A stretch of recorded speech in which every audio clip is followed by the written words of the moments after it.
Is this the most popular song ever about falling asleep? I mean, really, that's what the song is about. It's about going to, falling and being asleep. It's amazing. Metallica, this badass band.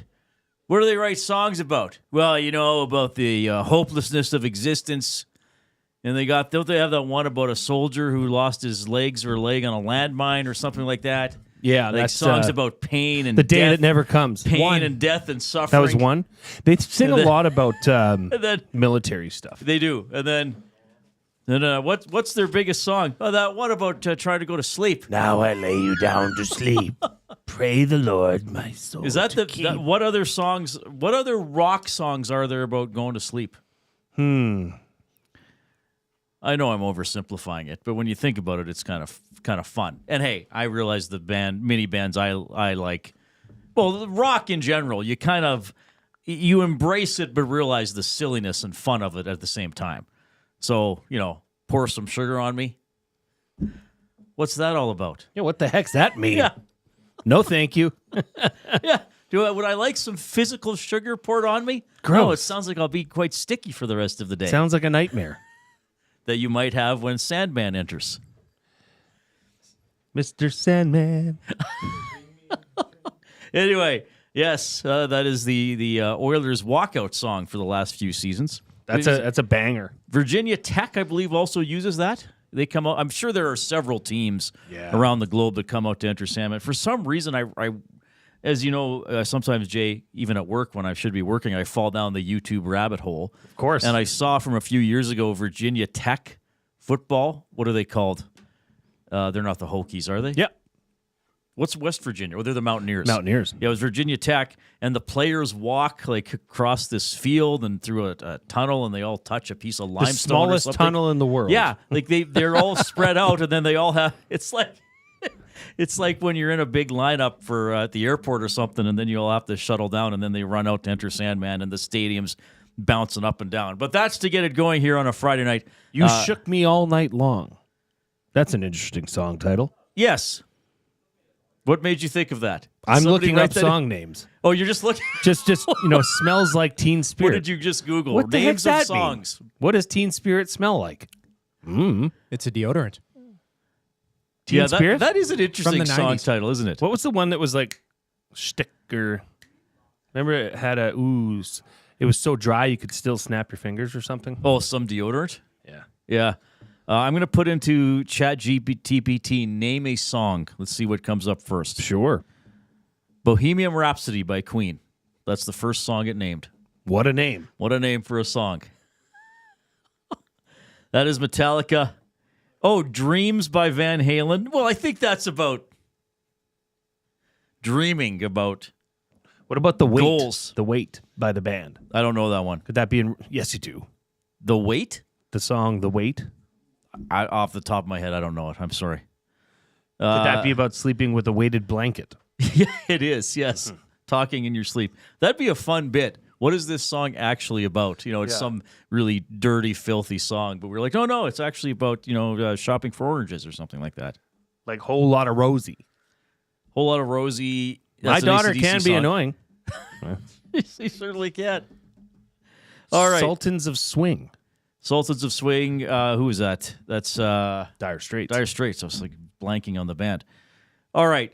That was Enter Sandman That's a rabbit hole. by Metallica. You didn't see them in August, right? No, I didn't. Have you ever seen them live? Yes. How many times? Twice? At Rogers and or Rexall? Yeah. Well, they did Commonwealth earlier in their careers, too? I don't even remember that. Yeah, they did, and the sound was awful. Oh, no. Yeah, I think this one was in the round, which is the best way to do Commonwealth. Well, I've seen video from it, like massive stage. When you do it at one end of Commonwealth, there's like an echo by the time it hits the second part. Or the depths of Commonwealth. Yeah, I've seen. I saw Leopard and Motley Crue at Commonwealth. I saw Bon Jovi there a long time ago. I saw Guns N' Roses there a few years ago. I didn't find the sound too bad there. I don't know. Maybe it's just because my ears are so blown out from all the rock music I've listened to. Everything sounds great to me. Oh my goodness, we're off and running on a Friday afternoon. Dream on. Aerosmith. Sleeping.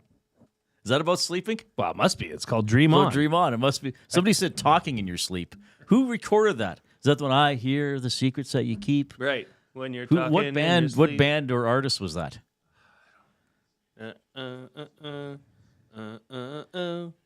don't know. Dun, dun, dun, dun, dun. We'll find out. We'll find My out. goodness. Here we go on a Friday afternoon. We're in a very good mood. Hopefully you are as well. The Oilers did win last night, a convincing 7-1 drubbing of the Minnesota Wild. So the Oilers, who had a 6-goal defeat to begin the season, now have a 6-goal victory here just past 1/3 into the season. Vegas tomorrow at Rogers Place to open up a pre-Christmas 5-game homestand. Remember, it's a 2 o'clock game, so our coverage will commence at 1 p.m. with Tom and Hernan and crew for the GCL Diesel Oil Stream pregame show. The Oilers looking very, very good yesterday. Evan Bouchard, and we'll talk more about this when we do the Oil Understood for GCL Diesel, but I can tell you Chris Knobloch spoke maybe 40 minutes ago or so. I don't know the exact time. It was earlier this afternoon. And Bouchard is 50-50 for the game tomorrow. So game time decision. I have not seen any. Yeah, but take that with a grain roster of salt. moves. That's what he said about Arvidsson. So this Yes, is a sorry. playoff game. Yes. Arvidsson's in. So Bouchard is Be out. warned. Bouchard is out between 1 and 1,000 days. Well, no, hopefully it's not that long. it sounded like it's not that serious. Yeah. Yeah. So, no, they haven't that I've seen. I'm just checking the update here. I don't know if there's anything on Twitter. They have not, because Regula is not playing yet, not cleared to play yet. So they'd have to call somebody up. Dermott was claimed by the Minnesota Wild, if you missed that, by the way. When The would Wild- Regula be able to play? I'm not sure, actually, what the timing is on that. So the Wild saying, you beat us 7-1, we take one of your players. Especially they lost Middleton.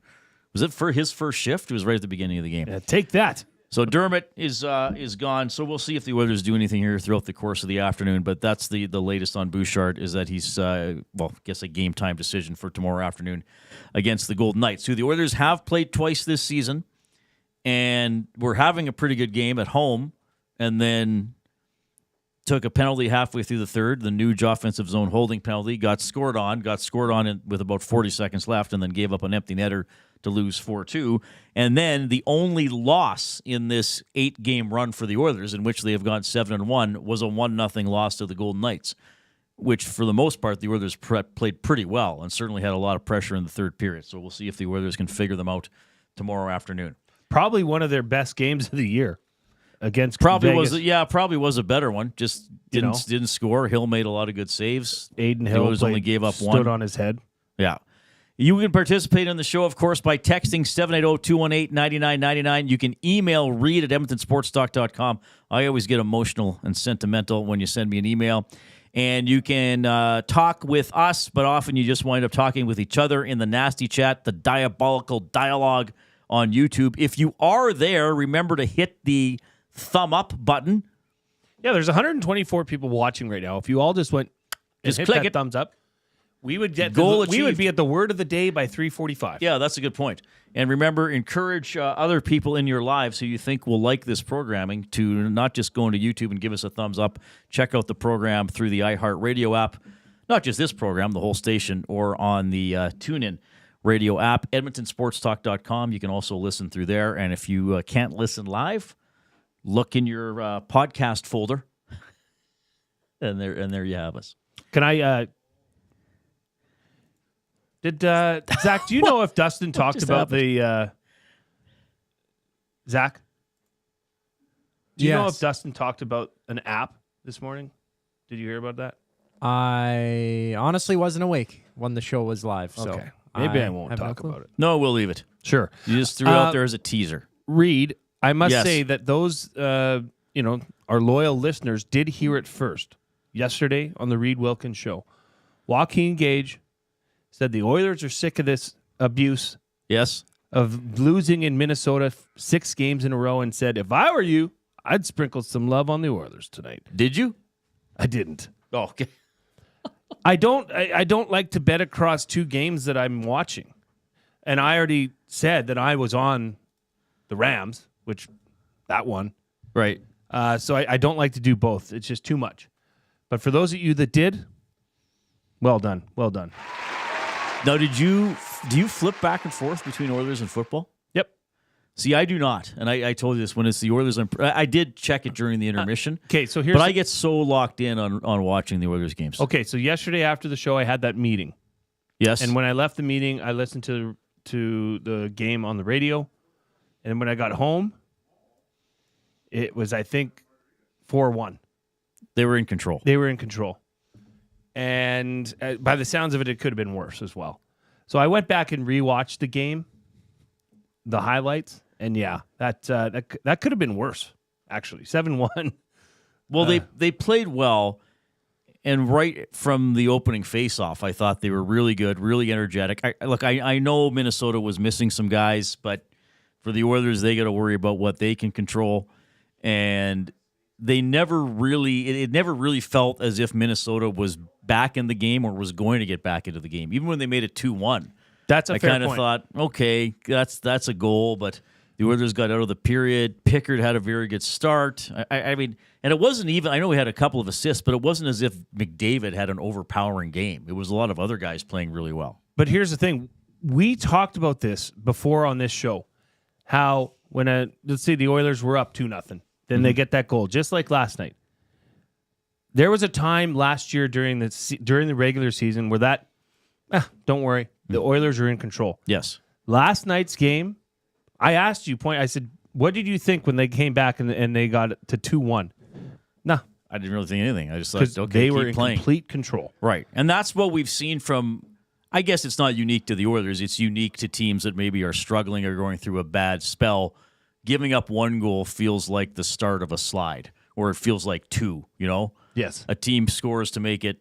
I remember the Oilers a few years ago had this stretch. I don't know what it was. It was something like 17 of 19 games in which they gave up the first goal, and it felt like 2 goals. Well, we're down 1-0, but it feels like there's another one coming, or the other team will still score 3 of the first 4 or something like that. Yeah, the Wild didn't really threaten last night. They didn't get as many stops as the Oilers got. Obviously, the Oilers gave up a power play goal and still won the special teams battle by a wide margin because they got 2 power play goals and scored a penalty kill goal. By the way, as we move along this afternoon, I want to talk about a potential change to the rules in the NHL affecting killing penalties. We'll dive into that a little bit more as we go along. We will dive into it. We're going to dive hard into it. We're going to dive. We're diving to sleep listening to Enter Sandman. Caps lock dive. So, first of all, the Thursday nighter was 12-6. There was not a touchdown, was there? No.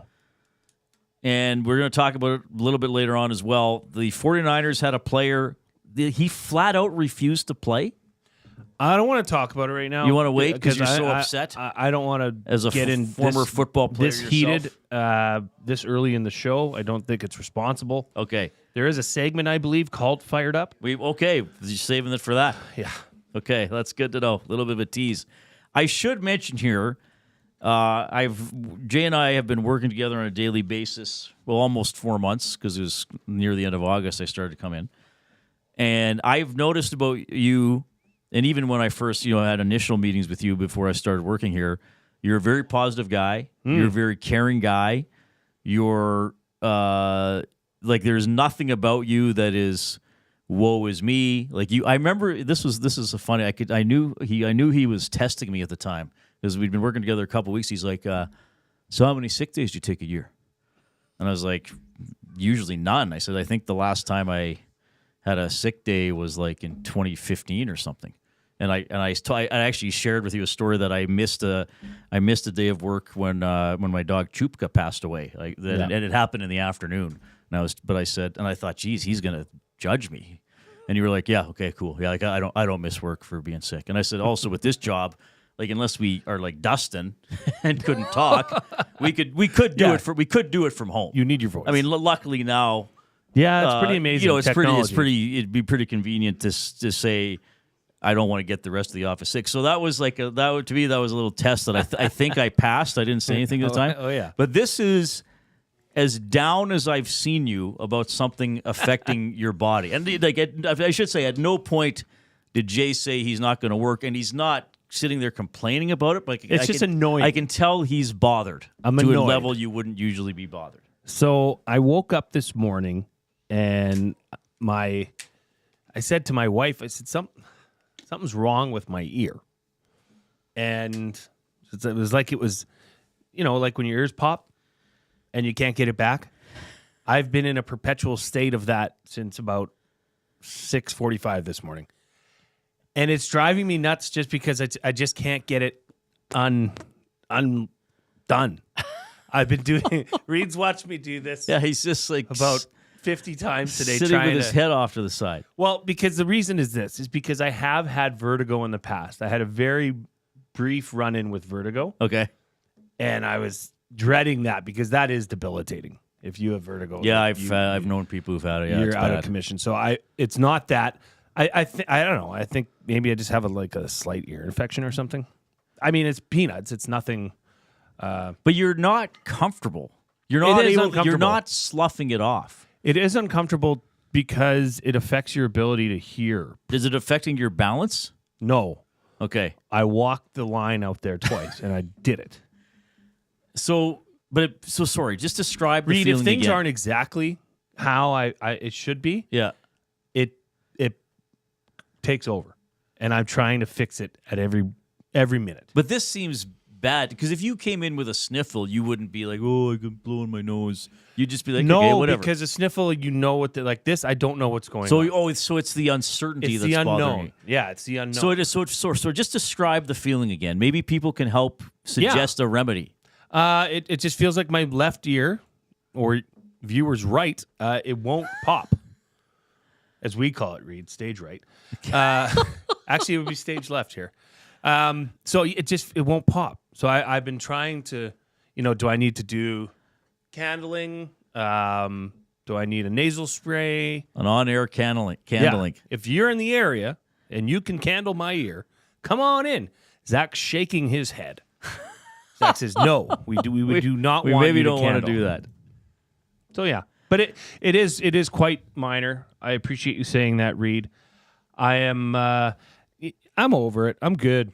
Well, I want you to feel better. I want you to feel well. I want you to feel confident and comfortable. You know what? Having you here by my side gives me all the confidence and comfortableness I need. I am the meaning in your life. You are. I am the inspiration. You are the sun. You are the stars.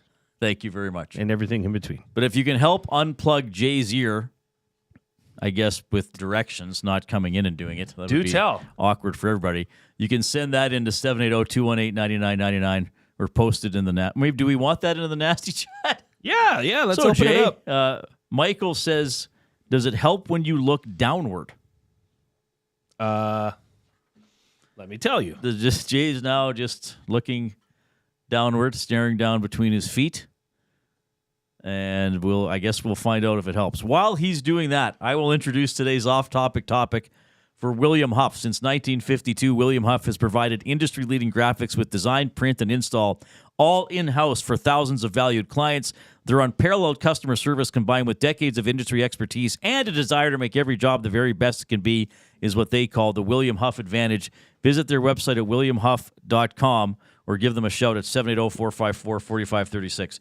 We've generally been having Christmas-themed off-topic topics and Reid's top 3 for this week, and we'll do it. Good. We'll do it most. Does it feel better? It does just feel good just when I looking look down. Okay. So I it does feel good. So maybe I'll just in breaks hang my head between my legs. Yeah, I guess. Then you'll really worry about me. Well, no, because now I know what you're doing, so it's okay.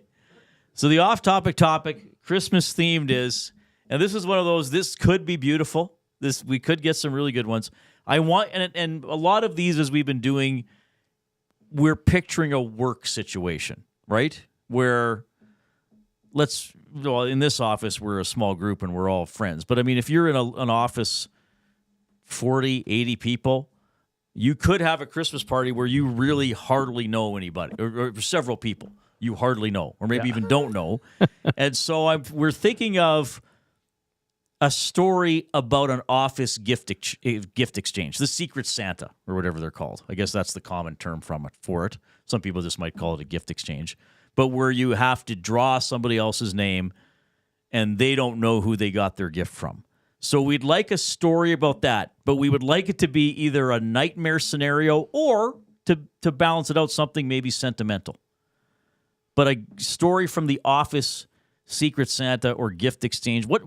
There's another one now called a white elephant exchange. Is that where you give somebody a useless gift? I think it's the same thing. I think it's a white elephant. This was referred to as a name back in the day, right? I mean, that was the name of it, but I don't think it's, Secret Santa. Well, but there was another name of a gift exchange. But I don't think it's, it's not right for the workplace to say that. Well, is it a bad word now? No. I honestly don't know what you're referring to. Chinese gift exchange. Oh, I've never heard that. Oh, okay. I You've never heard that? Tells you how sheltered I am. Jeez. I just always heard it as a Secret Santa. Well, it's the same thing. They're all the same thing. Okay. But white elephant, whatever you want to call it, it's a secret gift exchange. Right. So we want a story where you pick the name out of a hat, but nobody knows who their gift is from. Right. So we want a story surrounding that. So it could be a gift you got, but I think this might be more likely maybe something you witnessed at the office, right? Or a colleague you were close to had to open this gift, doesn't know who it's from, they hate it. Oh, wow. A bag of dirt. Thanks. I'll put it in my garden. And then you're back at your cubicle with this person later, and they're like, oh, my God, what idiot got me this? You know what I mean? Something along those lines could work as well. 780-218-9999 and jump into the nasty chat on YouTube. White elephant is you buy a gift and it goes into a pool of gifts. Secret Santa is for a specific person. So is that when... Because I remember once, I can't remember if I was in Lloyd or if I was with Chorus, there were all these wrapped gifts on a table, and they draw somebody's name. Okay, Zachary Kubusch, go up to the table and pick a gift, and you're just picking based on the size of the weight of the box or the shape. You're thinking maybe this is this. Is that a white elephant? Yeah, and you can steal gifts. Oh, and then when you take it, you can steal it.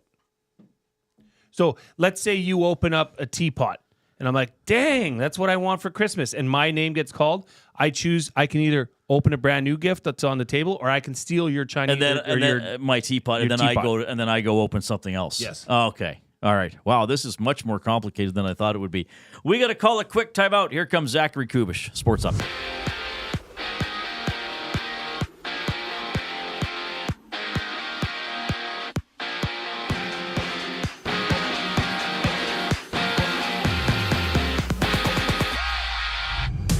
The Minnesota Wild have claimed Travis Dermott off waivers in response of Jake Middleton hitting the long-time injury reserve. And for Toronto, the Leafs have recalled goaltender Dennis Hildeby from the AHL, listing Anthony Stolarz as day-to-day. And just one game marks the schedule today, having the Hurricanes battle the Senators, with the Oilers taking on the Golden Knights tomorrow at 2.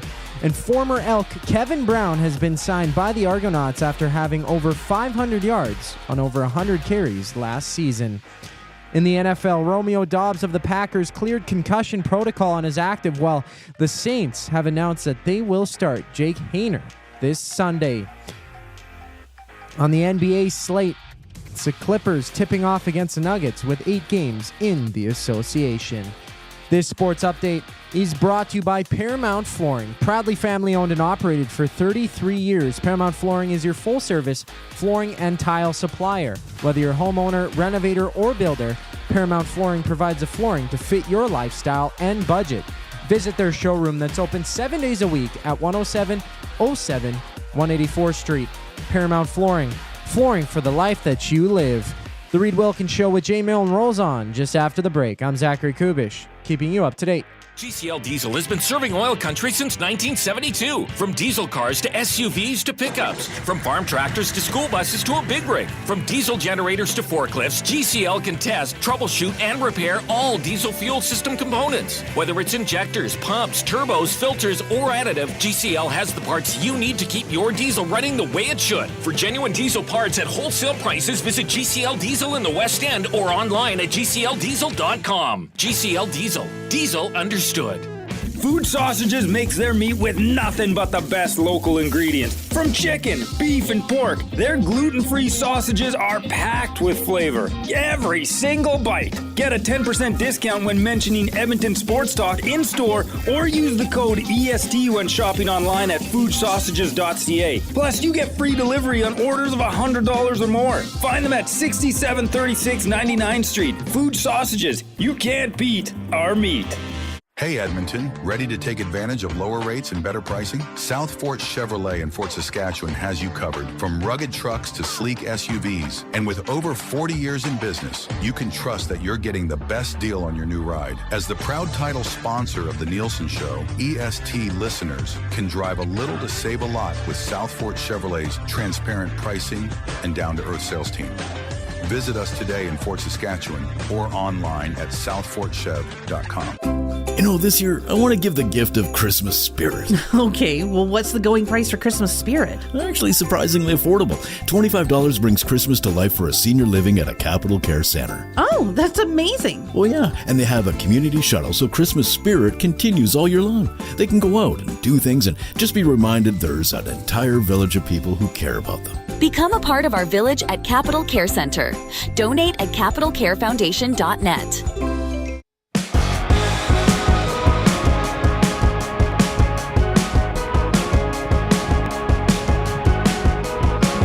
Good song. Evan Bouchard, 50-50 for tomorrow against the Golden Knights, according to head coach Chris Knobloch. More from him as we move along this afternoon through the Reid Wilkins Show with Jay Milne. Edmonton Sports Talk, your clear choice for Edmonton sports. 780-218-9999. If you want to get in touch, you can jump into the nasty chat on YouTube and give the thumb up a quick pound if you haven't already, as we try to get to 100 as quickly as possible. We're already at 49, which is pretty cool. Guy Flaming, it's been a long time since my boss bought me a Christmas gift, but I guess that's what you get when you're self-employed. That is a fair comment. Read a couple limericks coming in here. Okay. For my ear. There once was a fellow named Jay, whose ear had a plug in the way. He said with a cheer, "I can't really hear," but it keeps all your nonsense at bay. Thank you. That's very good. I got another one here, Zach. Don't go away, young man. Keep the band going. Jay's ear is all blocked. What a plight. He tried and he pushed with all his might. Oh, this, okay, I started at the, what a plight. He tried and he pushed with all his might. He swallowed and chewed, tried yawning, he knew. And finally, it popped just right. Now, did it actually pop yet? I wonder if it'll pop or all of a sudden you'll just notice it's not as bad. If that's a good, that's a good one. I don't know if it'll pop as if you were going up or down on an airplane. Well, or landing or taking off, as some would say. I have tried, for those that are sitting in their remedies, I have tried plugging your nose and blowing out with your mouth closed to no avail. I gotta say, the thing that helped the best as of right now is just hanging my head between my knees. So somebody was right about that. Bang on. And in fact, I might say I'm on the up and up. I am healing. You're slowly healing. Slowly. And no, I think Rob from the Grove earlier said, no, it was Van Owen. If your throat is beginning to get sore, you may have the beginning of an ear infection. My throat is 100%. Oh, not good. My throat is 100%. Praise report. What? Praise report. Oh. That's good news. Oh, that's the praise report. Yeah. Well, I'm learning a lot of words today. Well, let's get to 150 and you'll learn a real Oh, do you have a word of the day selected? Of course. I would never doubt the nasties. All right. That's perfect. Yeah. Appreciate you tuning in. Yeah, so Evan Bouchard is, a game time decision for tomorrow's contest against the Vegas Golden Knights. 2:00 game at Rogers Place, and we will have coverage commencing at 1 with the Oil Stream GCL Diesel pregame show. We're in the James H. Brown studio. James H. Brown, personal injury law firm, the heavy hitters of injury law. With over 200 years of experience, James H. Brown will get you the settlement you deserve.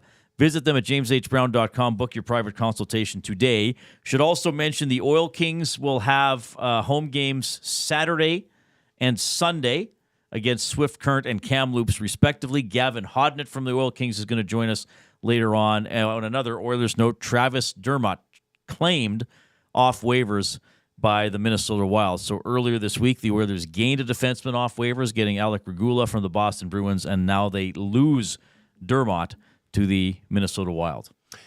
I'm just going to ask a question because I don't know the answer, and you've taught me just to ask. Okay. Why didn't you not know when Alec Regula can play? Because I just don't know. But I'm sorry if I missed it. I think what I'm asking because he's been hurt, and I don't think he's been cleared to play. Okay, so it's a medical thing? Yeah, because he had an injury. It has nothing to do with a waiver signing. No, you no, have no, to wait no, this many no, days. No. And I'm sorry if I know Novak was asked about it, and I don't remember exactly how he worded it. It wasn't today; it was yesterday. But I think Tom and I were talking about he may have to have a conditioning stint in Bakersfield first. So they haven't called any up that I've seen as far as I know, because Regula did not practice today. Let me just double check something here.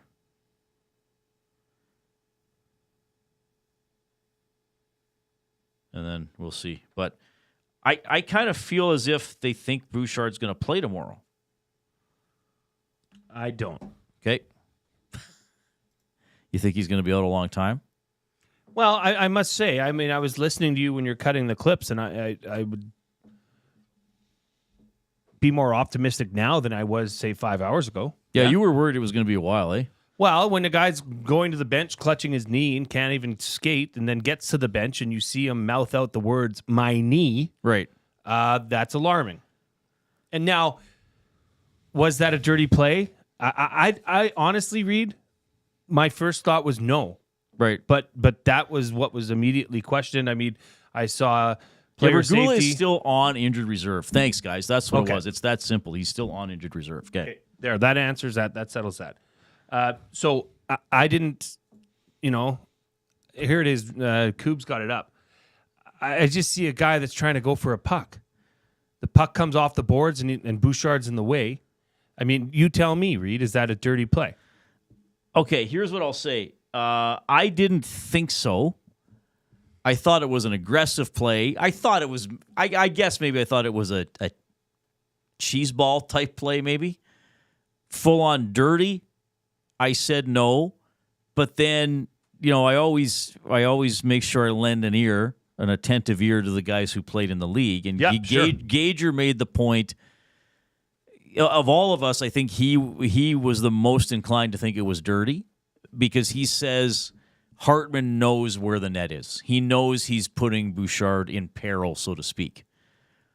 But then I said to Gager, okay, is it suspendable or whatever? He's like, well, no, it's not really that bad. So I guess, Hartman knew, hey, I'm going to do something a little cheap with this guy. Okay. If he falls into the net, oopsie. You're putting a player in harm's way doing that. Yeah, it's not the same as running a guy from behind or cross-checking him in the back, though, if it turned out to be a serious knee thing or even if Bouchard's out 4 to 6 weeks, that's a pretty big deal. How close his head was to dinging off the post. Well, that the could thing. be serious. When I saw it happen, I thought, is it his shoulder? Yeah. And then he sort of limps off the ice, and as you said, it says my knee on the bench. So, no, I don't know. I guess maybe, Mex has a good point on the nasty chat. He says it's not a dirty play in a vacuum, but given the game situation, it seems unnecessary. Yep. Yeah, fair enough. Van Owen says, Jay, you don't ride a guy into the post during garbage time, whether the play is dirty or not. Yeah. And okay, I time and place, sure. I can appreciate that. If that play happened in Game 4 of the Stanley Cup Finals and the game was tied 1-1, I mean, that's playoff hockey. We're probably not even discussing it. Right? Yeah. Okay. Look at this. We're just checking things off the list today, Reid. Yeah, we really are. Man, my ear's just feeling good. Is it actually feeling better? Maybe it's just now that you're working on air and you're not. Maybe I just don't. You know what it is? Concentrating on it That's as much. exactly what it is. When I was sitting in the bullpen, I had time to just think Right, about it. because I'm sitting there across from you. Yeah. Not paying attention to you. That's what it was. Eating your chips. Those were good chips. Cheddar sour cream Ruffles. Those are good. They remind me a little bit of the horseradish chips, but Yes, they should. but not as sharp. Right. Yeah. That's exactly. So why don't people like the horseradish and cheddar chips? Not Deep not River. not these two people, and I'm sure that I know the Kub's taste buds could get down with that. I like anything. Horseradish, Give it all. Yeah. Give it all. Give me the heat, baby. Yeah, and Kelvin makes a good point. Hartman has a reputation for questionable plays, in my understanding. Yeah, that's fair. Phyllis says Hartman does those oopsies a lot. I get it. And in the NHL, I mean, this isn't you and me skating, Jay, where we'd be like, I didn't even realize there were other people on the ice. I was just trying not to hit my head into the boards. The NHL guys know, right? They're in control all the time. And their word goes a long way. And this comes in and it, Library Pat says Strudwick was certain that Hartman's hit was dirty. Oh, Strudwick says for sure it's dirty? Okay. Hartman has a track record, dirty play. That's from Library Pat. So that all... So two former players. Yeah. Well, then I guess it's a dirty hit, Reid. Then I guess, what do we know? I don't know. I guess maybe... That's why I ask. And I guess maybe for me, if you say dirty, I'm really thinking like, okay, he ran him or he made sure he got his elbow up. You know what I mean? But, yeah, he's putting... I guess he's knowingly putting another player at risk. Yes. By doing that. He's frustrated. Fair. Was it still 6-1 at the time or was it already 7? I can't remember. But yeah, he's basically saying, you know what? I'm irritated with how this game has gone. You're one of the other team's best players. I got a chance to take a quick shot at you. I suppose. But hopefully Bouch is okay. And I mean, I guess the bottom line is, I'm not saying I want Oilers players to go out there and hurt guys, but you also that's why Hartman keeps getting employed in the NHL. Is that he will do things. Maybe I'm not saying his teams want him to do dirty things, but they want him to be aggressive and they want him to play with a chip on his shoulder. Fair said. Yeah, I mean he's doing what he's supposed to be doing, I guess. Thankfully, well, to be determined on the severity of this injury. Yeah. Well, if they're saying he's 50-50 for tomorrow, I don't think it's too bad, though I get what you're saying. Is this another Arvidsson situation where it's like, no, he's not good today? Well, probably Tuesday. Well, history or Monday, would suggest. Kub, can we just quickly say what is going on with baseball recap? I've never seen this before. Oh, somebody just came in and spammed, go Jets, go get Jets, go. So I just booted them from the chat. Just a little timeout. Okay. Well, we do have some Winnipeg Jets fans in here. We do get some loyal Winnipeg Sports Talk listeners popping in, which is fine. I want to be a spammer one day. I want to try this one person with misdirected enthusiasm, perhaps. Sure. Not being evil, perhaps just a little much. Just a little much. You got to know when just turn that down a little bit. Turn up the good knob. Turn down the suck knob, right. Gary. Was that from Fubar? Yeah, man. Legendary. Speaking of there's a movies. second one? Yeah. I still never have watched the second neither. one. I think someone gave it to me. I don't want to watch it because I'm afraid it might ruin the whole series for me. All two of them. Yeah, series. Duo? The duology. Two-parter. Yeah, I don't know. 780-218-9999. Help Jay with his ear. Send us a limerick. You can also do that to Reid at EdmontonSportsTalk.com. You're going to hear from Oilers head coach Chris Knobloch as we move along this afternoon. We're going to come back with buying or selling. We've been talking a little bit about NHL possible rule changes this week. I know the offside challenge came up a couple of days ago, but we'll dive into something else when we bring you back.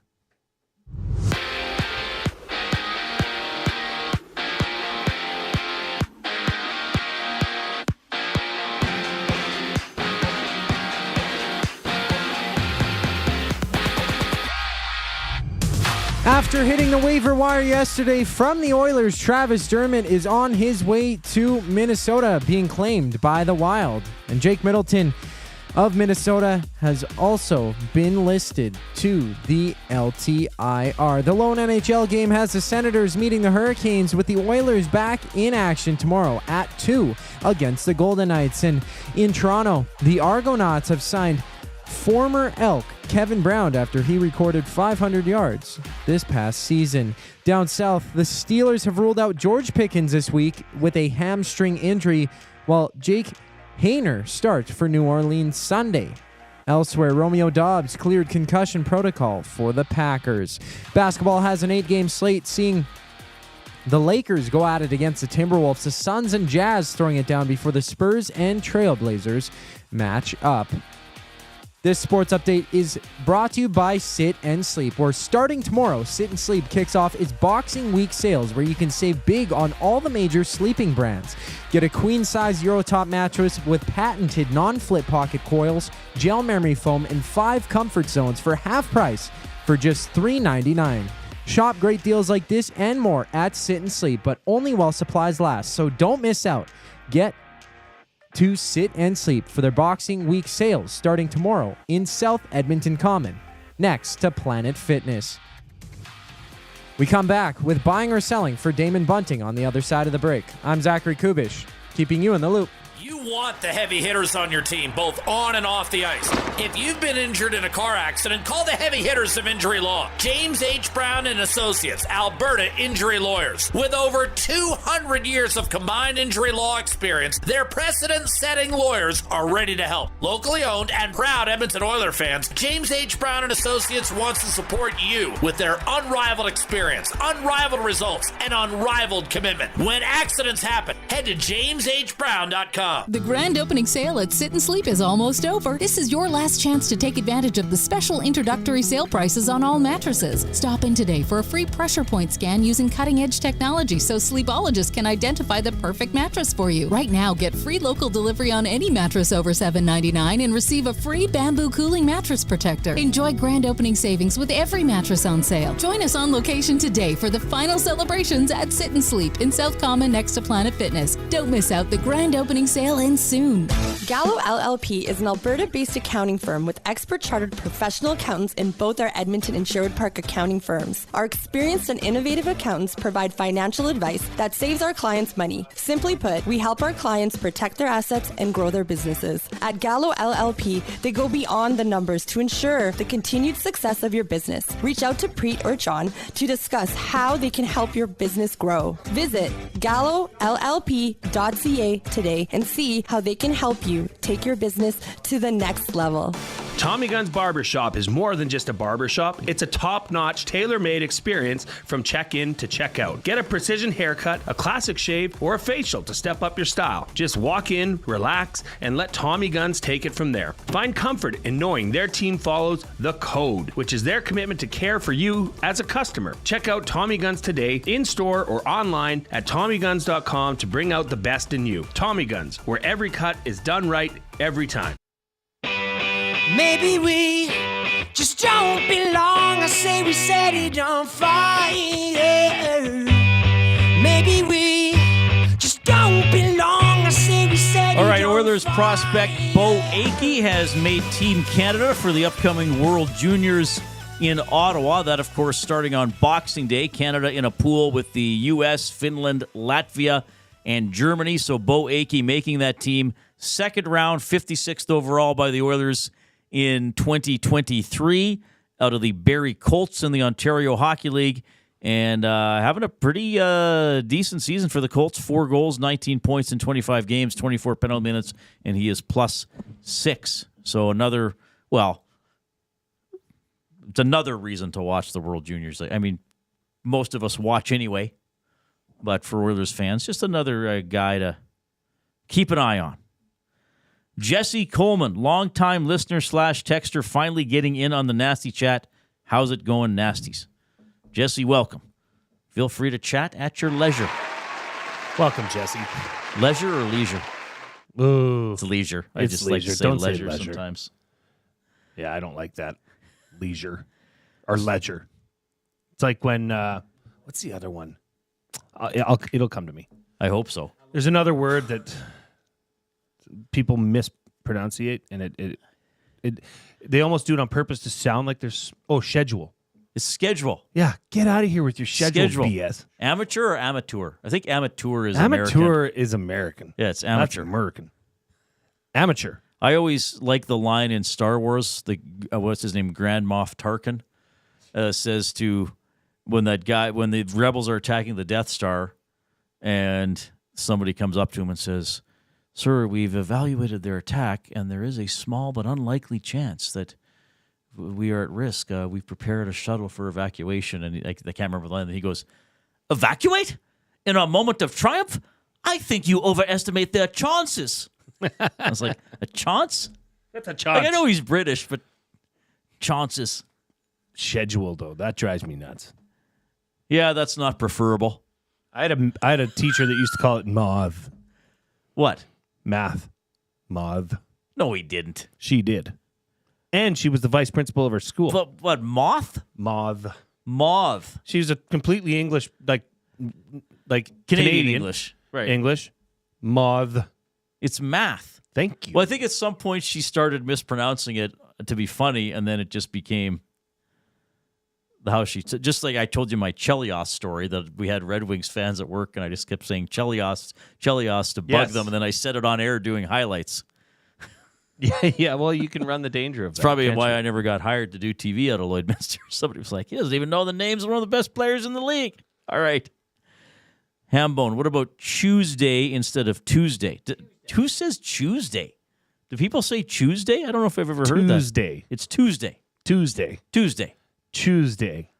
Yeah. I think you're just trying to be, No, I don't know. persnickety at that point. Yeah. All right. Oh, what? My buddy Sickler, he's driving down right now. Actually, well, I'll do this right now. Shout out to the Sherwood Park Minor Hockey U11 Tier 2 Gladiators. Headed down to Carstairs for a big tournament this weekend. And he said she used to say measurement. Measurement. Oh, I've heard people say that they're going to measure. This was, I won't say her name, but yes, he also says she used to say measurement. No, sometimes... Get out of here. No, there are different cases here, though. Sometimes a word just comes out wrong, or you have trouble pronouncing a word. But then sometimes you actually don't know how to say it. Because I have heard people occasionally, not often, say, we should measure. But I think it just, maybe the words they're saying previously, it just comes out wrong. I don't know if anybody would think it's pronounced measure. We got to take a measurement. I don't know. Yeah, I don't know how you could get that out of that. Is it maint? Sorry, I didn't. I meant to turn left there. Right? Could be. Jeepers. All right. Thanks a lot for tuning into the show Friday afternoon. Hope you're having a good day. And we're getting ready. We're trying to concentrate. We have our Christmas party tonight, staff Christmas. No, it's just me and Jay. It's just a show Christmas party. Yeah. Sorry, Koob. You're on the wrong side of the camera. Jeepers. That's awful. That's awful, even as a joke. I'm sorry, everybody. I'm sorry. Koob's walking out. Yeah, he's out. He's on strike. But no, we're trying to focus. We're going to have a nice little meal and a group activity coming up this evening. And have we got any nightmare or sentimental office gift exchange stories yet? We may not get any. There's got to be something awkward that happened with a gift exchange at somebody's workplace. Nothing yet, eh? Well, sometimes the off-topic topic just does not go anywhere. More about song names having to do with More sleeping. about song names having... Okay, there's our off-topic topic. Songs about sleeping, or titles that make you... or titles of songs that make you think the song might be about sleeping. Or mispronounced words. I mean, or we're down a rabbit mispronounced hole. words. We'll take whatever we want. It's Friday the 13th. It's less than 2 weeks before Christmas. Would anybody already be getting next week off for Christmas? Would there any professions where you're off that early? I don't doubt think it. so. The following week, though, will be a lot of people will not be working a lot. That's right. Now, I shouldn't say that because there's probably people out there like, oh, thanks, Reid. I actually have to work more hours Christmas week. Yeah. And people, obviously, certain medical professions or fields like that. Absolutely. Apricot. Apricot. That should drive me nuts. Who says apricot? Oh, wow. Grace just hit a 3-pointer. What are you watching? Can you tell everybody what you're watching? Everybody's very confused right now, including me. Sorry, Reid. Yeah, my daughter's in a tournament. It's her first game of the year for the Ardrossan Bisons, Lady Bisons. I don't even know. She just hit a 3-pointer. Boom. Love it. Are they winning? Yeah. Is somebody calling play-by-play, or do they just have the stream up? Just the stream. That'd be a great way for a junior high kid. Go call a game, right? Call a game. Yeah, call the game. I'd be down for that. How many people are watching that? Fewer than 100 online? Does it tell you? Doesn't say. I don't know. My wife's the coach, too. It's fun. So Jay is watching. I'm just keeping tabs on it. And I just flipped back to it. And then I saw her hit a 3. Enjoy so your that's great. game, Mr. Milne. Marty says, hi, Reid. Canucks are looking to move Vinny Desharnais. Should the Oilers look at acquiring him in a trade? My gut says no, because I think the Oilers didn't want to pay him what the Canucks paid him. So then why would they give something up and then pay him that? That's the logical side of my brain. I think Vinny Desharnais is a great story and did very well in his role for the Oilers in about the year and a half since he was called up from the minors, and was a very I found him just a very positive presence just to be around. But I don't know if the Oilers need to give up something to get Vinny Desharnais back. That is way too logical, what you just said, because that's it. Yeah, and I'm not saying he you're couldn't taking help on that in contract, that role, but right? the Oilers didn't want to pay him what he got from the Canucks to do that. So why would you pay him that and trade something away? Yeah, and I mean, if you're looking for the defenseman, Vinny Desharnais is not exactly the slam dunk that you're looking for. Well, I mean, he was good on the PK, and he's good getting in the way. He wouldn't play a ton, obviously. I think, now, Regula is not cleared to play, as we clarified, but I think that's who they, right now, think is maybe better in that role. They probably... Well, I mean, they're not on the same of the team, but I think the hope would be Regula, because he's not, what is he, 6'4"? He's got some size. Yeah. And I think they'd be hoping he'd have better puck skills than Vinny. You know what they say?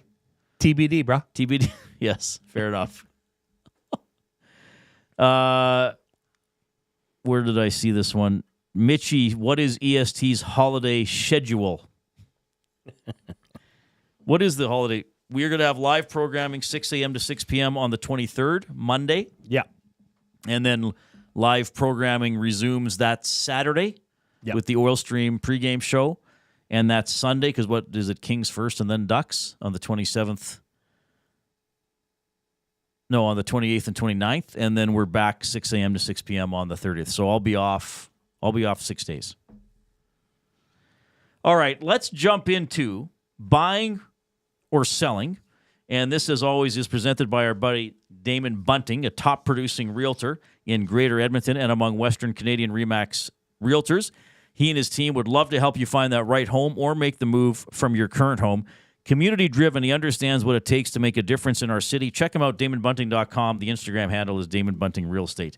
So as you know, Jay, and our listeners will know this, I like, to a certain extent, discussing rule changes. I mean, not just, hey, we should change that. Oh, no. Why are we going to change it? What are we going to change it to? How do we envision it working? I like those types of discussions. So I want to bring this one up, which is done in the PWHL, right? The Women's League has it. Yep. And I thought of it again last night. And I know, I think a couple weeks ago, The Athletic did kind of a player poll article. And this was one of the rule changes that I think at least a couple players suggested. And it's the so-called jailbreak rule. So what is it right now? Oilers are on a power play. They score. Oh, like last night, Connor Brown. The Minnesota player comes out of the box. But what if on Connor Brown's shorthanded goal, I can't remember which Oiler was in the box for that. But was that the Ekholm tripping penalty? I can't remember. No, it wasn't.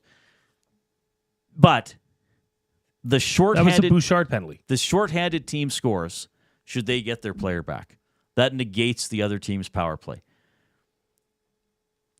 Immediately off the top of my head, I'm not in favor of this. Why?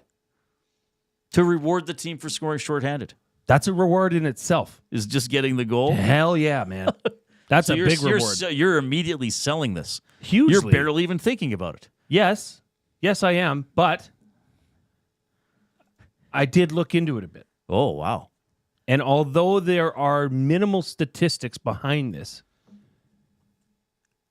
in the PWHL this season, okay, there's been 18 games played. Okay. There's already been 3 shorties. Okay.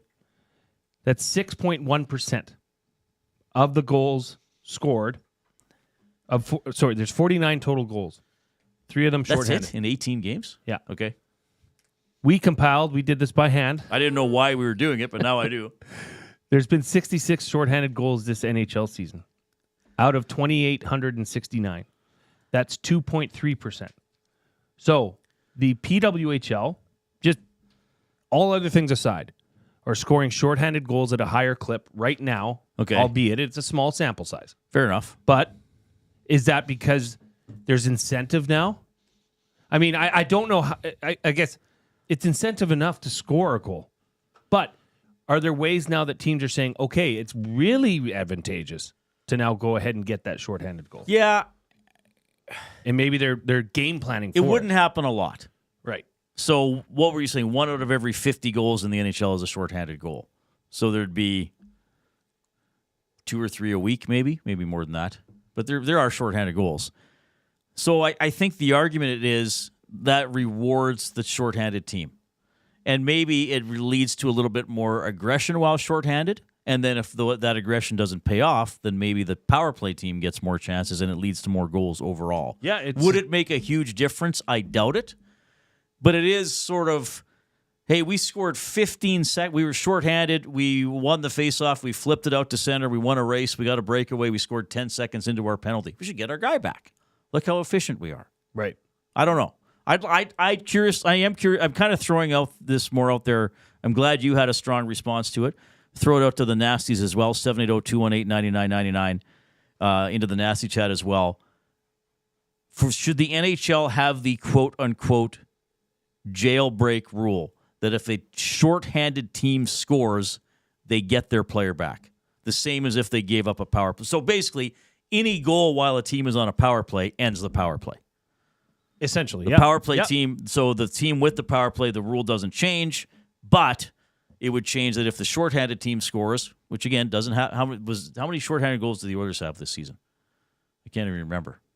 I can look at probably 3, maybe 2 or 3. So now think about it in the playoffs when the Oilers were, got couple shorthanded goals in the Stanley Cup final.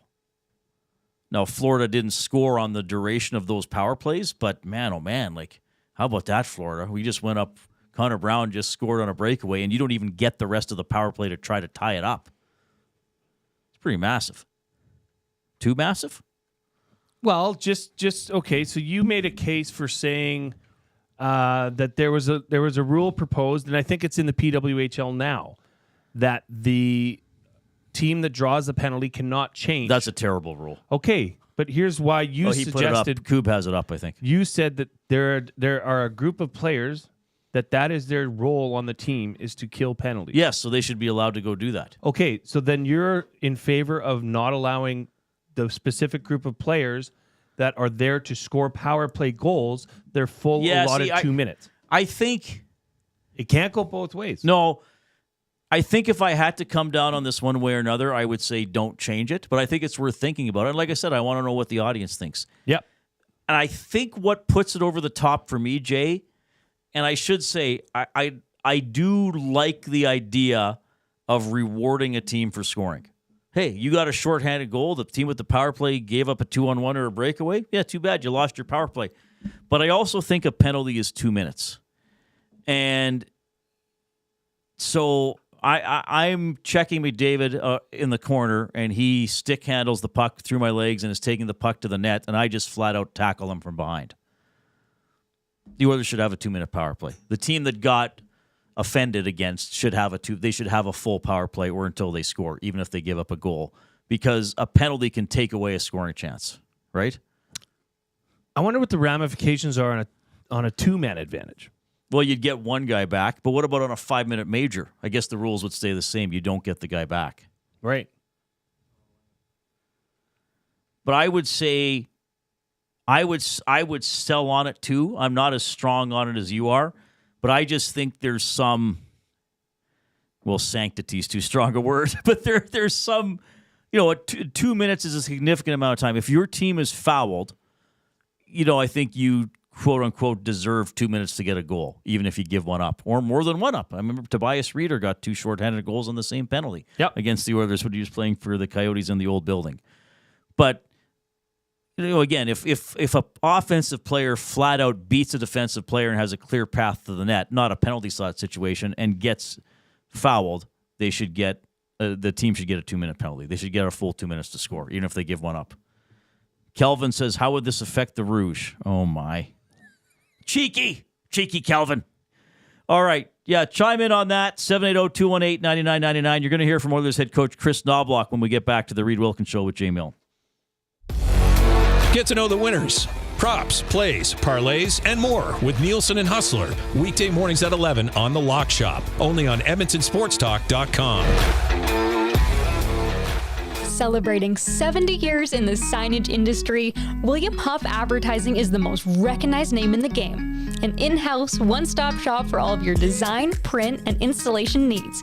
William Huff provides quality graphic solutions for everyone. Here in our City of Champions and throughout the nation, they are the preferred signage partner entrusted by many of the biggest corporations, pro sports teams, and organizations to bring their identity to life. Recognize the name, get in the game. WilliamHuff.com. In life, it takes a village. From childhood to your golden years, we all need support. At Capital Care Foundation, we've built that village for our 2,100 seniors. Join us in creating a nurturing environment that feels like home and fosters community connections. Your donation makes a difference. Visit capitalcarefoundation.net today and become a vital part of our village. Because together, we can make every stage of life a shared journey. Be a part of the journey. Support Capital Care Foundation. Don't feel like working? Join the Hangout. You never know what you might hear. Weekday mornings 9 to 11 on EdmontonSportsTalk.com.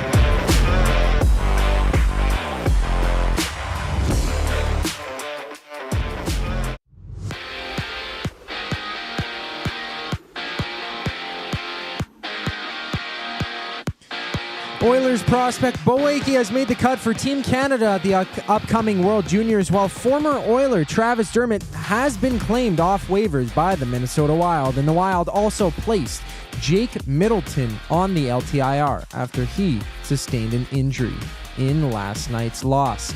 It's the Hurricanes and Senators for the lone game in the NHL with the Oilers and Golden Knights tomorrow. In the NFL, Justin Herbert is off the injury reserve for the Chargers. George Pickens of the Steelers is out Sunday with a hamstring injury, while Romeo Doubs clears concussion protocol for the Packers.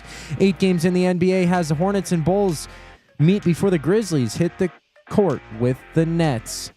The Reid Wilkins Show with Jay Milne continues right now. I'm Zachary Kubusch, and that was your Sports Update.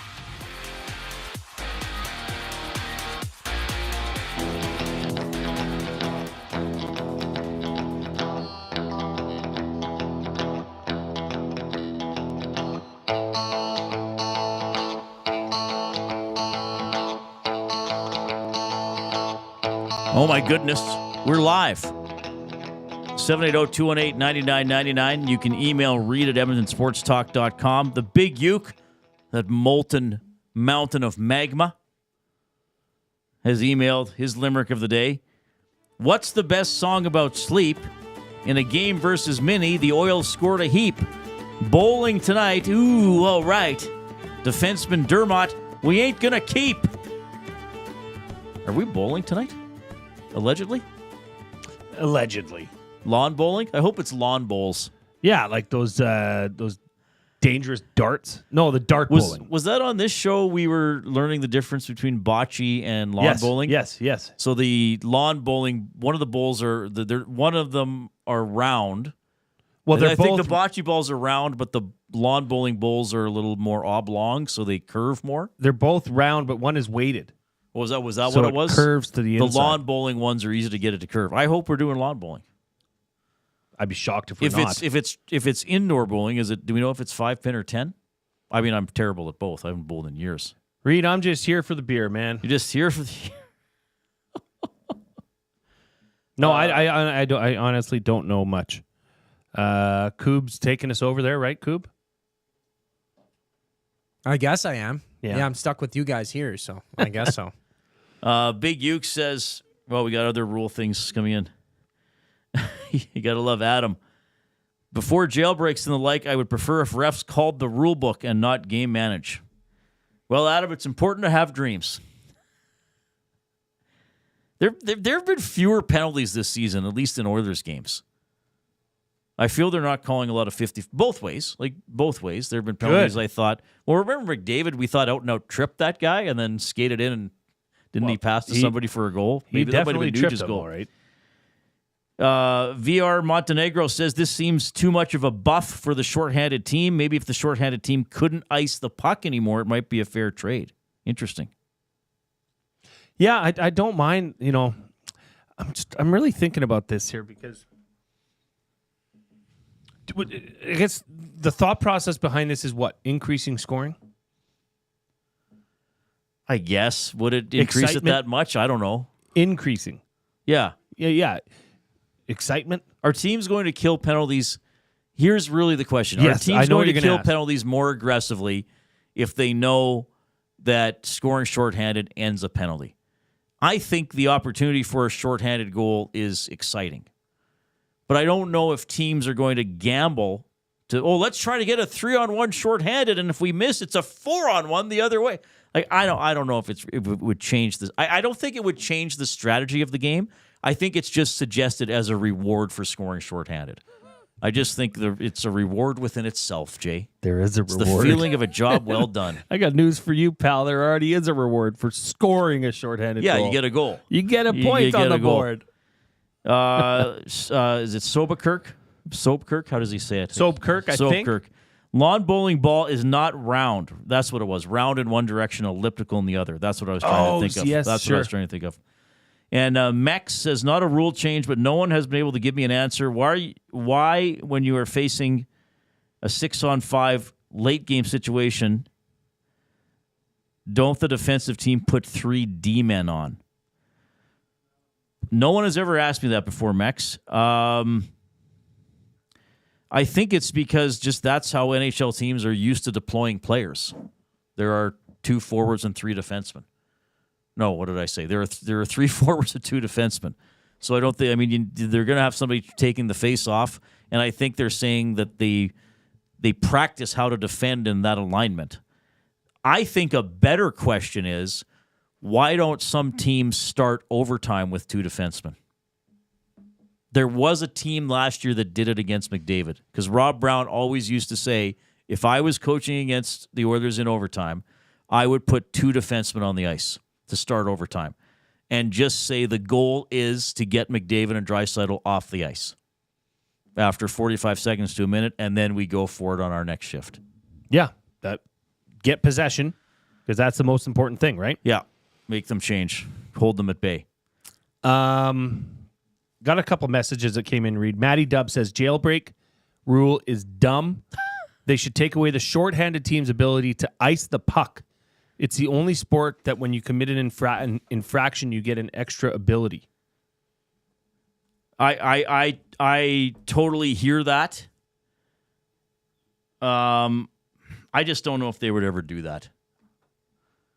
I think they would still say that's part of the strategy of the game is getting the puck while shorthanded is difficult enough. So I think the league would say, hockey people would say, so to speak, would say you still got to be able to ice it. What about this one then? This comes in from Scott on a hotel balcony in Beaumont. You guys are thinking about it wrong. So when you're playing teams that have a crappy power play, you can put out McDavid, Draisaitl, Bouchard, Ekholm to play against their offensive players, not their skilled defensive players that usually cover them. So now you have a better chance to score, and then you get the goal and your power play gets out. And you'd only use it situationally against teams that have a poor power play. That's an interesting point. I mean, but you wouldn't attack the Oilers' power play the same way. Is that what he's saying? So you're going to ask McDavid and Draisaitl to kill penalties? Oh no, they wouldn't do that. Right? Yeah. Well, that's what that is in. I don't think they would. I don't think it would result in a change in personnel. I don't think they'd start putting McDavid on the penalty kill. I think the primary goal would still be to kill it off, and if you score, that's a bonus. Which I know you're going to say it already is. Yes, very much. It already is a bonus.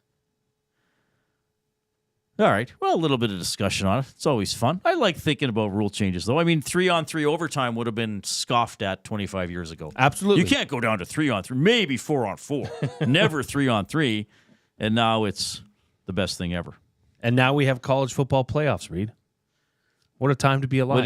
I remember growing up as a kid. It's like, enough of this voting. Who's the true number one? Why can't they play each other? Now, I mean, they've gone from a national championship game to the Final Four. Now, what do you call them? The Final 12? The Twinkling 12. I think that's what they want to be called. Is it the Twinkling 12? I think it's the Twinkling 12. That's specifically what they'd like to be called. By the way, portions of this hour presented by Canadian Brewhouse. NHL lives at the Canadian Brewhouse. Every Oilers game day, get $1 off tankards of Molson Canadian and Coors Light. You can win game tickets and 2 tickets to a surf and turf dinner at the end of the season. Full details at thecanadianbrewhouse.com. Cosmo says the more tinkering you do with special teams, the more power and control you put into the ref's hands to control the game. Look how people react when a team scores on the power play after a blatantly bad call. Imagine if a team gets 2 or 3 off that same penalty, the controversies would never end. But they wouldn't get 2 or 3 because I don't know what he means. Am I misunderstanding? If a team scores on the power play after a blatantly bad call, the player comes back on the ice, so they wouldn't score 2 or 3. That's right. Yeah, we're talking about the shorthanded team scoring. That's right. And that ends the power play. Not full, maybe, I don't know, Cosmo, maybe I'm misunderstanding, but we're not saying that a player, because that's another rule changes that people have suggested, is that a power play does not end on a goal. That on a 2-minute penalty, if the Oilers score 4 times, they score 4 times. You don't get the guy back. Don't know about that one. Yeah, anyway. 780-218-9999. It is time for, let's dive into the Oil Understood, presented by our buddies at GCL Diesel, providers of the best diesel engine components around, from turbochargers to injectors, fuel pumps to sensors. They are the critical engine component experts. Proud to serve Edmonton and Northern Alberta for over 50 years. Now a proud partner of Edmonton Sports Talk and the Reid Wilkins Show. GCL Diesel. Diesel! Understood. Okay, so the Oilers did practice today. Evan Bouchard was not on the ice. And again, 50-50 for tomorrow is what Chris Knobloch said. And he was also asked about that Hartman hit on Bouchard. The player just hit Bush into the net and obviously falls in on it awkwardly. And it could have been really bad. If Pix hadn't been there, it looks like he probably would have put his head off the post. But again, Pix made another big save. So he just got banged up a little bit, and it's nothing major. We don't think it is. And, we're, like I said, tomorrow we'll find out. Like I said, it's probably 50-50 to play tomorrow. All right. So Knobloch didn't seem to want to get into anything too much about that. I mean, 50-50, though. That does not mean anything is severe. At least that's what most normal people would understand that as. Well, again, they still, though I guess you could do the transaction tomorrow morning if Josh Brown's coming up. He could physically be on his way, but then the paper transaction would occur tomorrow. Sure. But yeah, there's been nothing about another defenseman coming up. Regula has not been cleared to play. So that's what we have there. Chris Knobloch also talking about the last game against Vegas. Remember, the Oilers lost 1-0. I think we played a really good game for getting shut out. For 60 minutes, I think the one thing to focus on was just bearing down on our opportunities and what we were doing with our puck, because, I thought it was, we had a tight game. We had every opportunity to score there. I think we had just as many opportunities that game as some of these other games that we played well in, but weren't able to find the net. And, Vegas is a good team. They don't give you very much. And so when you do have an opportunity, you got to make sure that you make the most out of it. Well, they had tons of opportunities the last game against Vegas, especially in the third period. They could not score on them. Aiden Hill played well. Oilers didn't finish. Vegas got the 1-0 lead, and that's the only game the Oilers have lost in their last 8. They are allowing much fewer goals against, and they are giving up a lot fewer chances, I think, as the season has gone on. We talked about it last night, Jay, and even some of the other games we've seen recently. Of course there are offensive chances, but it's not one after the other. It's not the other team coming in waves. The Oilers hemmed in, giving the puck away, not being able to get it back. Pretty good defending, I think, for the most part. Chris Knobloch was asked, okay, what's the big change here that you're allowing fewer goals against over these last 8 games? I think lately it's been the goaltending, how well they played. You look at the game just the other night against Minnesota. where we won convincing 7-1 game, but there were numerous times where they had opportunities to get back into it and make it close. And, I think of the one on the when we're on the power play in the second period, I think it was 3-1. That's a different game if that goes in. And, there's numerous times where there's a key save was being made and, it looks like the game was closer than it looked. And I think we've had a couple of those games lately where we've, won in convincing fashion, but I just think our saves were big and often. All right, so over the last 8 games, Stuart Skinner has had the decision in 5 of them. He's 4-1 with a .947 save percentage and a 1.41 goals against average. Pickard is 3-0, .916 save percentage and a 2.32 goals against average. Excellent stats by both guys. I think Knobloch there wanted to give some credit to the goaltenders. I think he knows that they come under fire. I do think they have played well, but I think for me it's team defending. Yes, the goalies are better. There's also not as much stress on the goalies, and Gager has talked about it. We talk about it all the time. Goals off turnovers where the goalie thinks everything's fine, and then all of a sudden he's got to face an open shot, or plays where he has to move around a lot, side to side. Those shots often go in after a goalie has to move around. The Oilers have been steadier defensively. I think that's made the goaltending look steadier too. And I'm not taking away anything from the goaltenders because they got to make the saves, and they've made a lot of good saves. But I think both things are happening. The goaltenders are better, and the defending is more responsible and thorough. Everything rises at the same time, right? When you're getting better defending, your goaltenders look better. What did I text you last night? I said, this is they're looking pretty sharp tonight. You immediately said this is a different team than October, right? Yeah, well, much different. A 180. I mean, hey, they look interested. Which is they good. do look interested in playing and winning games. Yes, that's good. But I know the goaltending is always a hot discussion. The stats for both guys are still kind of underwhelming overall. And I just think the Oilers have to defend well.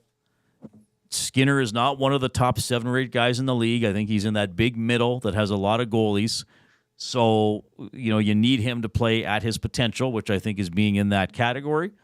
And then I think you have to defend hard in front of him. Like, I would never be one to say, oh, you can never win with this goalie. Stranger things have happened. There's been a lot of great goaltenders that have won Stanley Cups. There's been some goaltenders as well where it's like, he wasn't that great, but he was good that year. And I know the playoffs are a long way away. But as I use the word building a lot, I sense now the Oilers are building and have something they can keep building on throughout the rest of the season, as opposed to not even knowing where the construction site was. That's a good one. I like that. Yeah. And their penalty kill keeps rolling along. Face-offs, they were 56% last night. That's right in line with their... where's the game stats? Right here. What was Derek Ryan last night? Because he finally got his first goal of the season. Derek Ryan only took 2 face-offs last night, but he won both of them. Leon went 7 out of 12. Connor went 9 out of 16. The Oilers won 56% overall. So they've been a good face-off team, which has been helping along the way. So there are some good signs here. 2 big games coming up. I mean, Florida's coming in on Monday. Right now, they're 18-10-2, tied with the Leafs for first in the Atlantic.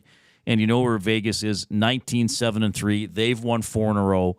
They lead the Pacific, and they're 2-0 against the Oilers this season. Edmonton with 36 points, 3rd in the Pacific in points, 4th in points percentage, just barely behind the Vancouver Canucks. But I'm going to use that word again. You get the sense that they're building. I think obviously you'd love to win both. If they split against Vegas and Florida, then you've gone 3-1 against Tampa Bay, Minnesota, Vegas, and Florida. Pretty good against some tough opponents. Yes. 780-218-9999. If you want to text us, jump into the nasty chat as well. And if you're on YouTube, hit the thumb up. Give us a thumbs up. Encourage others to do so as well. We try to get to at least 100 every show. If we get to 130, Jay will give the word of the day that he spent hours researching, so much so his ear got plugged. Do you remember yesterday's word? Pastiche. Pastiche was yesterday's word. I knew how to spell it. I wasn't totally clear on the definition. We'll let you know what we are fired up about when we get back. Here comes the Koob.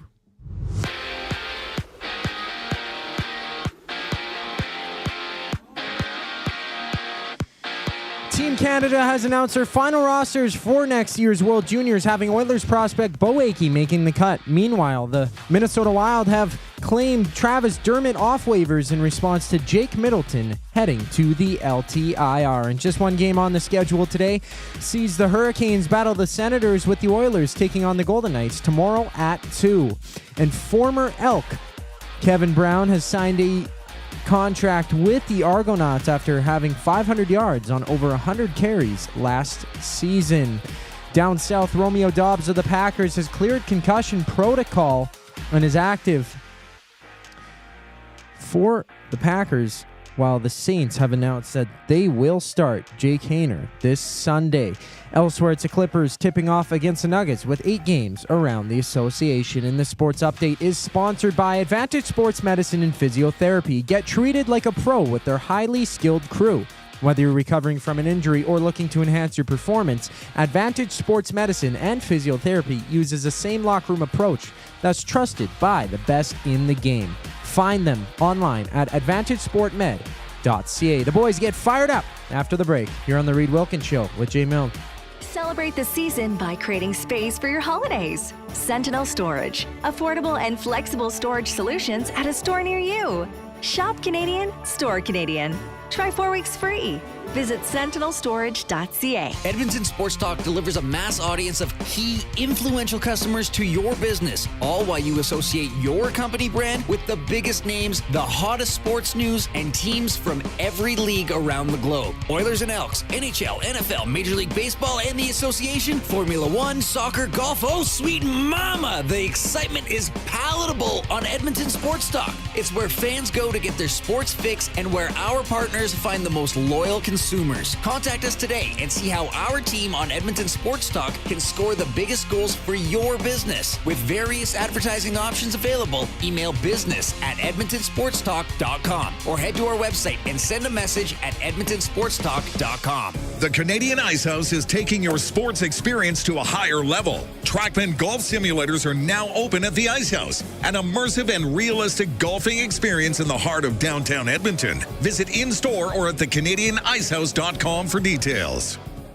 Gallo LLP is an Alberta-based accounting firm with expert chartered professional accountants in both our Edmonton and Sherwood Park accounting firms. Our experienced and innovative accountants provide financial advice that saves our clients money. Simply put, we help our clients protect their assets and grow their businesses. At Gallo LLP, they go beyond the numbers to ensure the continued success of your business. Reach out to Preet or John to discuss how they can help your business grow. Visit gallollp.ca today and see how they can help you take your business to the next level.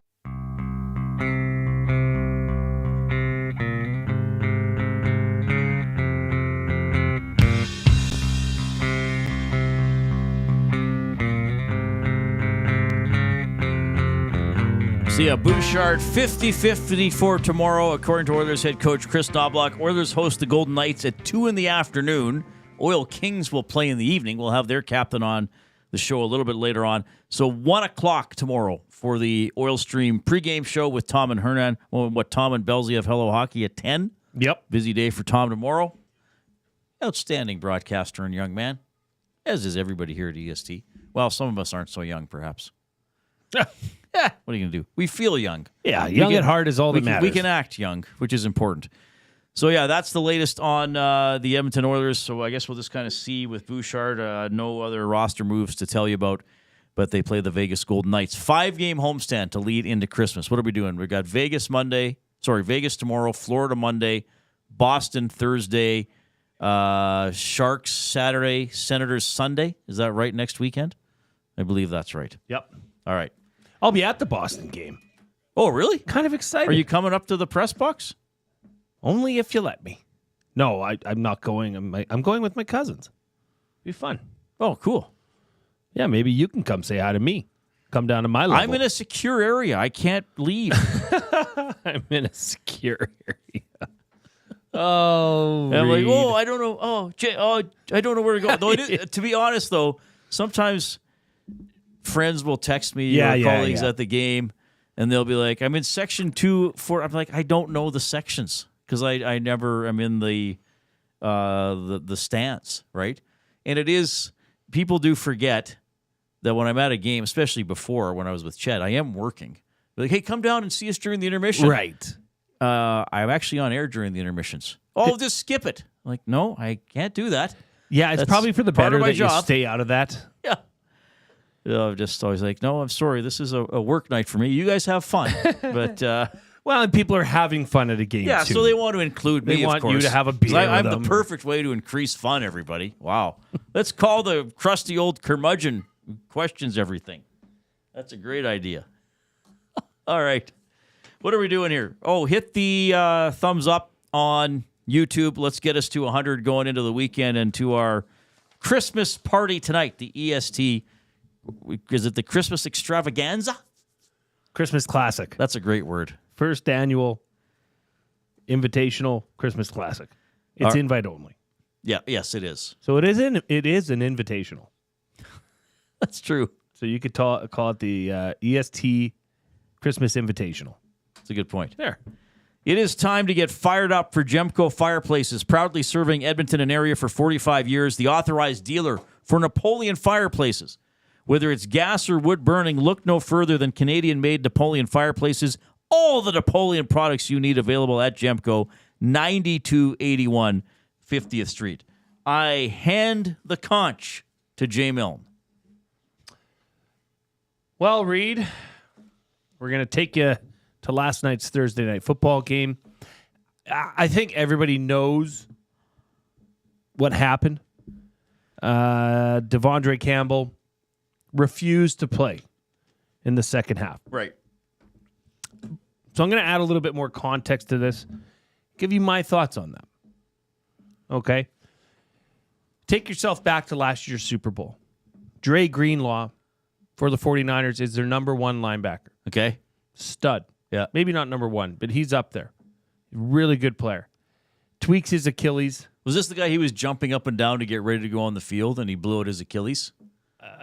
He was running onto the field. Or Yes. he was like They kind just of had excited. yes. It was not a gameplay injury. No, and Yeah. there was a really weird camera angle of it. I think it was from the sideline pylon. Yeah, they were right behind him. Yeah. Yeah. So, okay, so you remember that. Okay. So this was his first game back since that. All right. He's a starter. Yep. He could be an all-pro if he played all year. Mm-hmm. So in the offseason, the 49ers went out and signed Devondre Campbell to fill the void left by Dre Greenlaw, the starter. Okay. Okay, so they expected him to be back about the 10th, 11th, 12th week. Okay. Which he is now. Devondre Campbell has played all of the 13 games. Okay? He's second on the team with tackles. He's having a great year. Mm-hmm. Now, he is in the journeyman stage of his career, is Campbell. He's 31 years old. He's been in the NFL for 9 years, over 4 teams. Do you know what Devondre Campbell signed for this year? For 1 year with the 49ers at 31 years old, which is quite old in the NFL. $1 million. $5 million. Okay, I didn't know that. He signed for to be a stopgap for them until Dre Greenlaw, their all-pro linebacker, returns. Right. He knew the drill. He knew the drill. Now, he's having a great year. I'll give him that. Or he was. Because I'll tell you what, Reid, he's about to be unemployed. Right. Devondre Campbell, after Dre Greenlaw felt a tweak in his Achilles and said, no, I don't want to go down this road again. I'm going to take myself out. There was another injury in the linebacking core for the 49ers. Devondre Campbell refused to go into the game. So he was dressed, obviously. He was dressed. He was dressed as a backup. He knew he was a gonna be the rostered, backup. active player. He was dressed. He was serving on special teams. And this is the ultimate spite move. He had been the guy, but he was filling in for an injured player. Injured player comes back. As a teammate, you're supposed to say, hey, man, congrats. We didn't blow up the whole system while you were gone. Right. Because he was having, like I said, having a good year. Nope. Comes back. goes into complete spite mode and refuses to come in the game. I hope Devondre Campbell gets exiled from the CFL, let alone the NFL. I don't want to see this name on another roster because he is Devondre Campbell Sr. I will not include Devondre Campbell Jr. But Devondre Campbell Sr., I do not want to see this name on another roster. I hope he gets exiled from the NFL. CFL, don't even look at him. This teammate, if you can call him that, deserves to be coaching high school in southern Mississippi. Get out of here. Why did you pick southern Mississippi? It's good high school Be football a hotbed. Yeah. It's good football. But he deserves to be doing that. I mean, he's probably a good football mind. Right. But he let up on his team. Reid, that's not what you do. And to think there's only so many active roster spots. I mean, you know that. How many players can the Oilers dress on a nightly basis? 20. Right. So what if one guy said, yeah, I'm going to dress. I'm going to do the warm-up. I'm going to sit on the bench.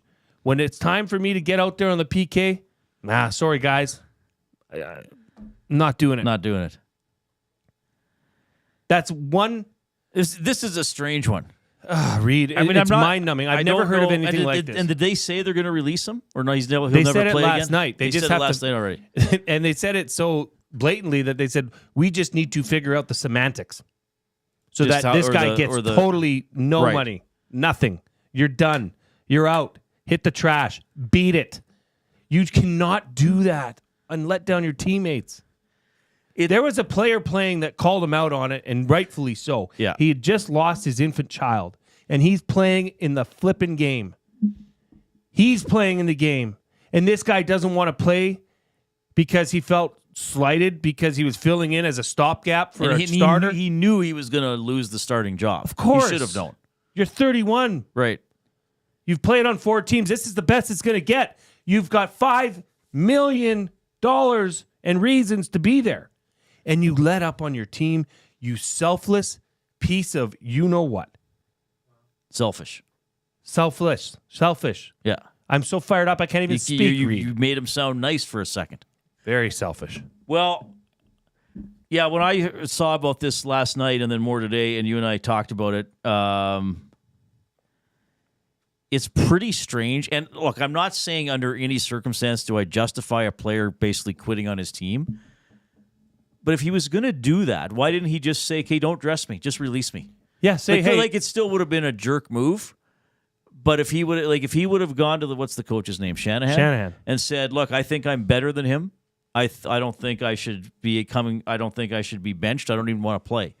Still not great. You're still letting your team down, but at least you're letting them dress a useful player for the game. No, this almost came across as premeditated. Oh, for sure it was. Right? Like he knew that he was going to leave his team high and dry. And keep in mind, they had 2 injuries in their linebacking core last night. You might dress 5, and 3 of them start. So now you're down to the only 3 you got. They're doubling as special teams guys.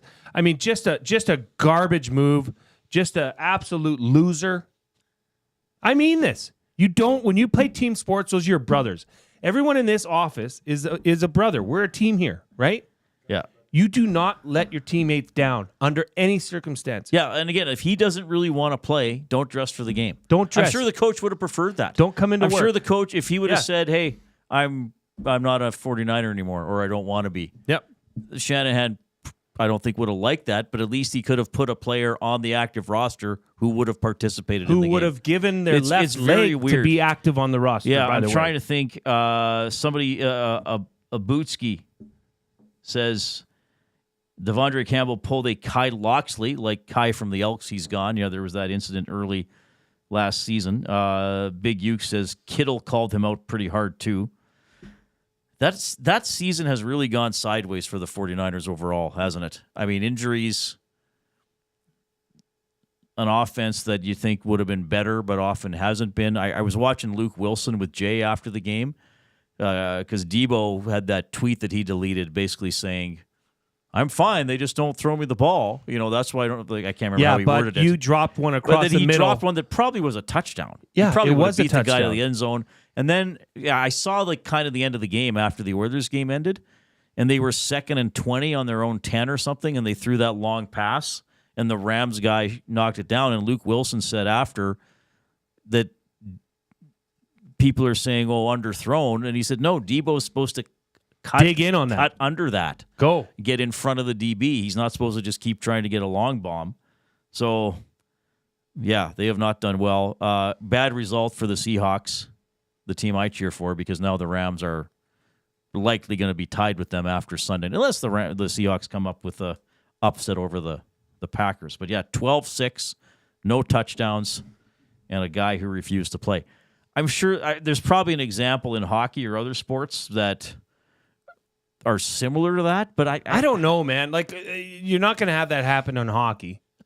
You'll never play another down. You'll never step foot on ice in the professional ranks again if you did that in hockey.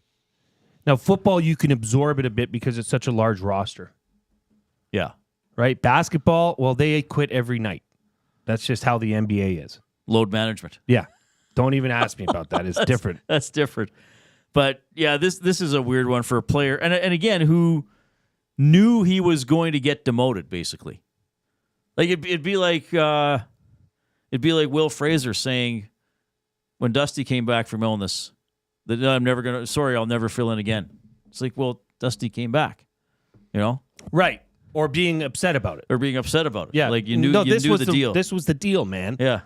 Yeah, I mean, you would expect a professional in that situation to say, hey, coach, I knew what the deal was when you signed me. I hope he does great. I also think I'm having a hell of a season. How can I still get on the field as often as possible? To me, that's fine. Or just, you know what? Go sleep on your pillow full of $5 million. You think he put the money in his pillow? I don't know. That'd be amazing. Turn it into 50 pillows. Just shut your mouth, do your job, and collect your paycheck.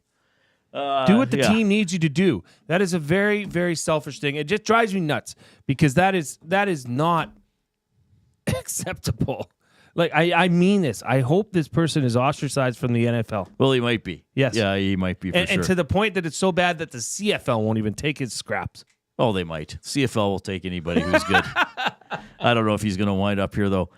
780-218-9999. If you're in the nasty chat, if you're on YouTube, poke the thumbs up. We're almost at 100, and we want to get maybe to 130, so Jay will give out the secret word for today. Laser Guy says, sorry for my tardiness. Who won the Xmas draft? Well, first of all, to quote David Lee Roth from the Van Halen song Hot for Teacher, I don't feel tardy. Dustin Nielsen won the Christmas draft. What were the final results? Didn't Tom and I tie for second place? Oddly enough, you did. Yes. Which is crazy that Tom has been in back-to-back drafts where he's tied. Oh, really? Me or you as my proxy. Yeah, we tied for first last draft. I hope to the decimal. Yeah.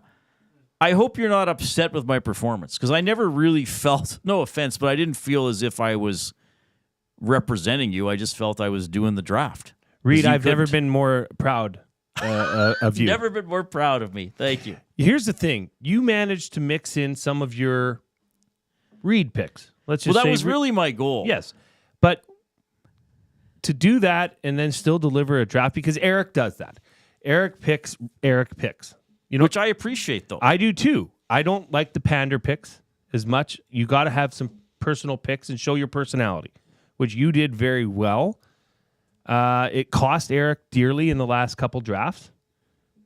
But for you, it seemed to work out. I think that just means you were just a normal brain guy. Well, I think people would argue with that. I'm sure there is a couple. It was fun. Hopefully. Oh, it was Eric that tied me last draft. Sorry, Maddie. Jeez. Was Wannick here? Where is he? Get a life. He's probably polishing his bowling shoes. He would, if there was, well, no, that's not true. If there was one person in here that would have bowling shoes, I would say it would be Eric. Oh, really? That wouldn't strike me as, I would not be surprised. Strike, bowling? Hey, good one. We, of course, are camped out in the James H. Brown studio. James H. Brown Personal Injury Law Firm, the heavy hitters of injury law. With over 200 years of experience, James H. Brown will get you the settlement you deserve. Visit them at jameshbrown.com today and book your private consultation. We still have Gavin Hodnett from the Oil Kings coming up, and my top 3 as well. We'll get to some of your feedback. Here comes the Koob.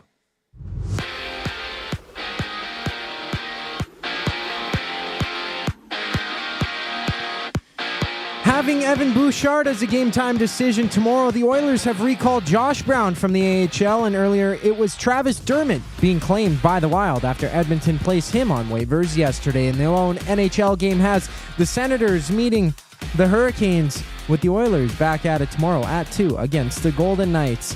Out in Toronto, the Argonauts have signed former Elk Kevin Brown after he recorded 500 rushing yards last season. And down south, the Steelers have ruled out George Pickens this week with a hamstring injury, while Jake Haener starts for New Orleans on Sunday. Elsewhere, Romeo Dobbs cleared concussion protocol and is active for the Packers.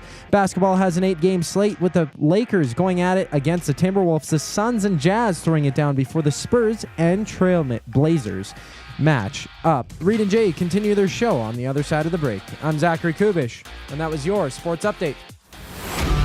Get all the latest news and takes on everything Oilers with Dustin Nielsen and Tom Gazzola on the Oil Stream. Live at noon, Monday, Wednesday, and Fridays. Only on EdmontonSportsTalk.com.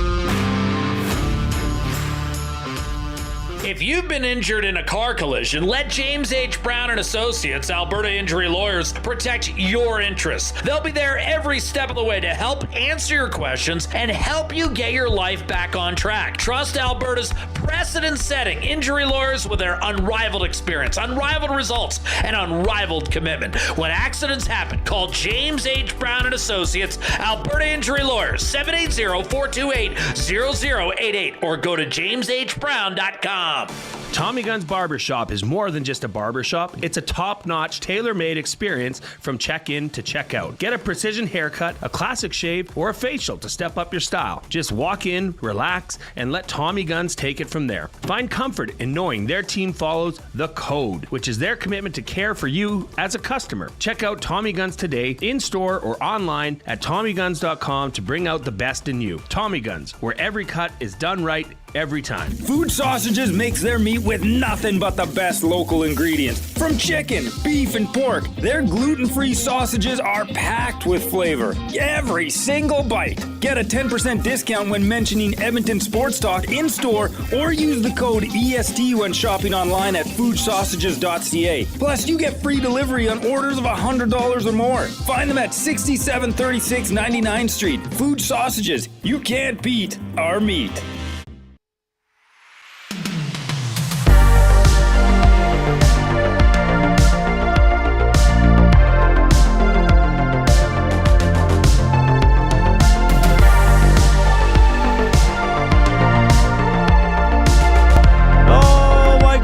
Friday afternoon. Hope you're having a great time. Hope you got a great weekend planned. Maybe you're like Jed Roberts and you've already done all your Christmas shopping. Maybe you got to get out there and shop this weekend. Maybe you're going to go to Kingsway, Londonderry, West Edmonton Mall. What'd you just say? You said Londonderry? Londonderry. How do you honestly say it? Londonderry. Thank you. God, that was... Because I've been watching that show, What We Do in the Shadows, the vampire show. There's only one episode left. There's a character named Laszlo Cravensworth, and he always mispronounces. Like, he'll be like, we're going into New York City? Nice. Or I can't think of it. Be like, have you seen my computer? Things like that. What other malls do we have? Capilano, Heritage, no longer Southgate. A mall. Southgate, missed that one. Southgate's the big one. Is Abbotsfield a mall? Meadowlark, are they still malls? Milburn Mall?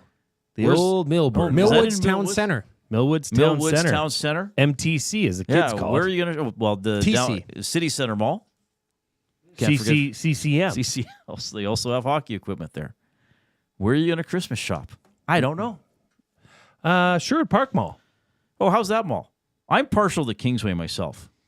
Kingsway has rejuvenated, hasn't it? It kind of has everything you need, and it's much more walkable than West Ed. Right? Like fair to say. Yeah. Well, West Edmonton Mall is so vast. It's massive. You got to spend a day there. I refuse to call West Edmonton Mall WEM. I'm not one of those What do guys. you call it? West Ed? West Edmonton Mall. At worst, it would be West Ed. Yeah, I call it West Ed. West Ed.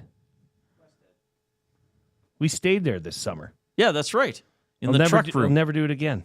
Why not? For reasons not to be discussed on this show. Was there a cockroach? No. Worst. A rat? No. Now I'm guessing something you don't want to talk about. It wasn't terrible. It just so happened to coincide. Yeah. It was great. Okay, yeah, it was perfect. It was the most perfect experience of your life. The hot tub wasn't operating. And like for the girls, my daughters in a theme room, Jurassic Park theme room, you want to have the hot tub. So when the dinosaurs come, you can hide underwater. Well, it's like built into a rock piece with dinosaurs over top. Like it's really cool for the kids. Yeah. I will admit. The theme room was the best part about it. Like they did a good bang up job. West Edmonton Mall is not how I remember it as a 10, we were in awe 11, as children. 12, 13 We were in year old. awe. There's Yes. movie theaters. There's a Right. mini golf course. Yes. There's a pirate ship. Yes. There's a water park. Of course. There's the Brick.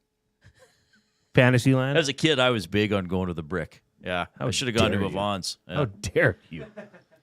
So, yes, Mind you, if the Brick's looking... angle of the recline on this chair? You would. Gager, Hey, Gager, we'll see you're you. an incredible man. South Edmonton Common Rec Room. All right, there's Joaquin Gage, South Common. our inspiration and incredible What a guy. athletic colleague. Oilers tomorrow, 2 o'clock game. Remember, Look at this, Andrew. 1 p.m. for the In the Oil Stream EST pregame show. inbox. Sorry to totally That's okay. interrupt you, No, Reid. go ahead. Go ahead. I just spoke over you. Say what you were saying. Oh, I just was plugging our coverage tomorrow. I did it. Thank you. Andrew says, I remember helping Reid at the old EB games at Kingsway like 7 years ago. Wow. Okay, what did I get? Yeah, what game did he get? Probably I probably might have got the show. I used to play the show because I think God of War. I've got the last couple God of Wars I got for Christmas. What's the most underrated? How does he remember that? Did he say that he knew who I was? Maybe you came in and you're like, "Hey, I'm Reid Wilkins." I was like, "Hey, Reid Wilkins, Do you got Inside that, Sports. You got that new game? Yeah, have they made a game based on my talk show? Sir, the lineup is not for you. Come around. You could have like a text game, like a role-playing game. You got to type in. What's up, Cole and Ellerslie? I'm seeing you. It's all good. Hammer that thumbs Why did he up. write nothing? He said, "What's up?" Oh, and nobody got back. Oh, I to him. missed Bonnie Doon for a mall. Oh, St. Albert Center. Remember Village Tree Mall in St. Albert? No, I'm not that familiar with St. Albert. Us Sherwood Park people, we stayed on our own. You got to stay out there. You gotta stay out in out the there. park. 780-218-9999. Hit me with some text, my friend. Well, earlier in our Oil Understood, there was quite a few Oilers texts that came in. This one comes in from Ron. Great game by the Oilers. Never felt like they were under pressure. Big chance to beat Vegas tomorrow and make another statement that they are back. And he caps locks back. Well, I think maybe there's that feeling out there in the fan base. Maybe. I mean, we do hear from a lot of people who sometimes tend to be a little more negative about the team. But is there that feeling in the fan base where it's like, okay, it's not last year's team, but they're looking a little more like last year's team, despite some of the personnel that have moved on and maybe some of the holes in the lineup? Okay, they're back to who they are. Let's see if they can keep doing that. Is that feeling out there? 100%. I think there's optimism and no longer cautious. Like earlier in the year, it was, okay, they're going to get it. They're going to find it. They're going to do it. They're going to come along. Just everybody be patient. But now they're doing that, especially people like yourself who essentially nailed this. You said from the start, the goals are going to come. Okay, you've been deadly accurate on the power that. play was going to come. We won't talk about your Nashville Predators Stanley Cup prediction. They We're might not going to bring finish that last up. in the league. We're not going to bring that up. We're just going to talk about the positive. So, yeah, the goals have come. Okay? They're on an 8-1-0 streak here. That's big. What They're was the on streak 7 last year? 7-1. Yeah, 7-1-0. Yeah. And they won 7-1 last night. Yes. What was it last year? 16 games? 15 games? They won 8 in a row, then they lost 3 in a row, then they won 16 in a row. Yeah. 24 and 3 run. I mean, Reid, we're one win away from getting to the first benchmark of that, which you said, and that's not going to happen. That can't happen again. That's very unlikely. Well, it wouldn't be 8 in a row. It would be 8 out of 9. But they're they're sure putting some stuff together right now that would suggest that this team has turned it around. Right. So optimism is abundant. That's great. Who else we got here? Your nemesis. Well, I have a couple. Speak like the guy. McLean. Yeah, McLean. Here I come for you, McLean. Right. This is from your friend Laserface Larry. Well, I think he's your friend too. Of course he's my friend. They listen. Of course he's a friend. If the Oilers were missing 2 of their best forwards and their best defensemen, it would be 10-1 for the Wild. But hey, Oilers fans got to celebrate something, right? Laserface Larry. So we have the suggestion that the Oilers won the game last night simply because the Wild were without 3 of their best players, which they were. They were. That might be one of Laserface Larry's most realistic texts that he sent in, because they were a little decimated by injury. Tony says, won't be good if the Oilers don't have Bouchard. Despite his mistakes, he gets the puck up the ice and can perform well with high-end offensive players. Well, and as you heard the coup, because I hadn't quite seen it yet, or maybe it hadn't happened the last time I mentioned it, there was a roster move, and that is Josh Brown is called up, and he might just be a security blanket if Bouchard can't go. Bouchard is a loss to the lineup. I understand the criticism he gets. I have given my take on him that I don't think he will ever be a defensive wizard, that there will be flaws and giveaways in his game. They don't happen too often. And they haven't been happening often lately, which is good. If he's not in the lineup, he pushes the puck towards the other team's net. He has a big shot. David and Draisaitl like being out on the ice with him. He and Ekholm are a very good pairing. Now, Bouchard was not on the ice today. He's 50-50 for tomorrow. Emberson was with Ekholm. So, if he doesn't, if he doesn't play tomorrow, what do we have? Nurse, Stetcher, Kulak, Brown, Ekholm, Emberson, but then Nurse and Kulak still play together a lot as they have been. You think they move Emberson up with Ekholm? Well, that's what they did at practice today. Yeah, I suppose he shoots right. Yeah, I guess that would be so the option. Stetcher's been kind of with Nurse. I don't know. I think Emberson won a few people over with that fight yesterday. Isn't this his second fight of the year too? Yeah, gritty. He didn't win, but oh well. No, I would give the other guy the decision. Castor 1990 says, "Hey, Laserface Larry, the Oilers were missing key players too, Kane and Arvidsson." So there.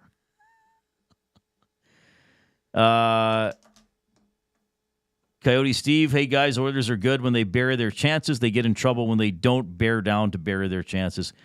I think too, Coyote Steve and everybody, that there was traffic around the net, right? Like Stetcher's goal goes in off the glove of the Minnesota defender. There are 4 people in front of the net or around the net because Hyman and Nugent Hopkins are there, and the people trying to check them are there. And I got to say, it was icing on the cake. That was a great deflection by Derek Ryan. That was a high-level deflection. Unbelievable. Yeah, that was a great play. That was just nice to see. You know. But the remember earlier in the season when I had the Oilers shooting percentage, and I said if the Oilers finished the year with that shooting percentage, it would be the worst shooting percentage in NHL history by about 1%. Yeah. So that's why I was persistent that things were going to turn around at least to some extent. Pardon me. Yeah, we'll get into this after. We'll have a little time for this. But here's another one that comes in about the Oilers. This comes in for Ted in a tent. Well, supposed to warm up. Is he underneath the balcony in Beaumont that our one friend is on? I don't know. The Oilers are so thin on the back end. Kulak is being asked to do too much and will wear down eventually. We're waiting for the unproven Regula to step in and save the D. Not a good formula for victory. The Oilers' shooting percentage is up to 9.66. He was around 6 for a while. And they're still... Look at their penalty kill still.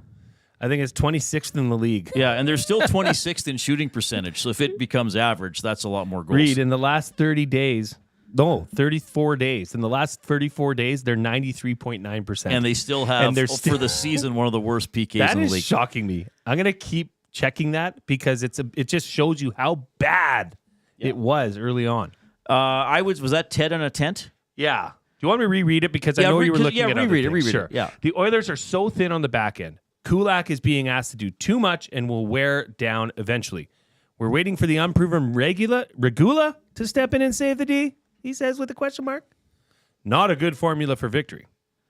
Well, I think it's a fair concern about the depth on the Oilers' back end, not just at the NHL level, but organizationally. That Kesselring that they traded is actually doing okay.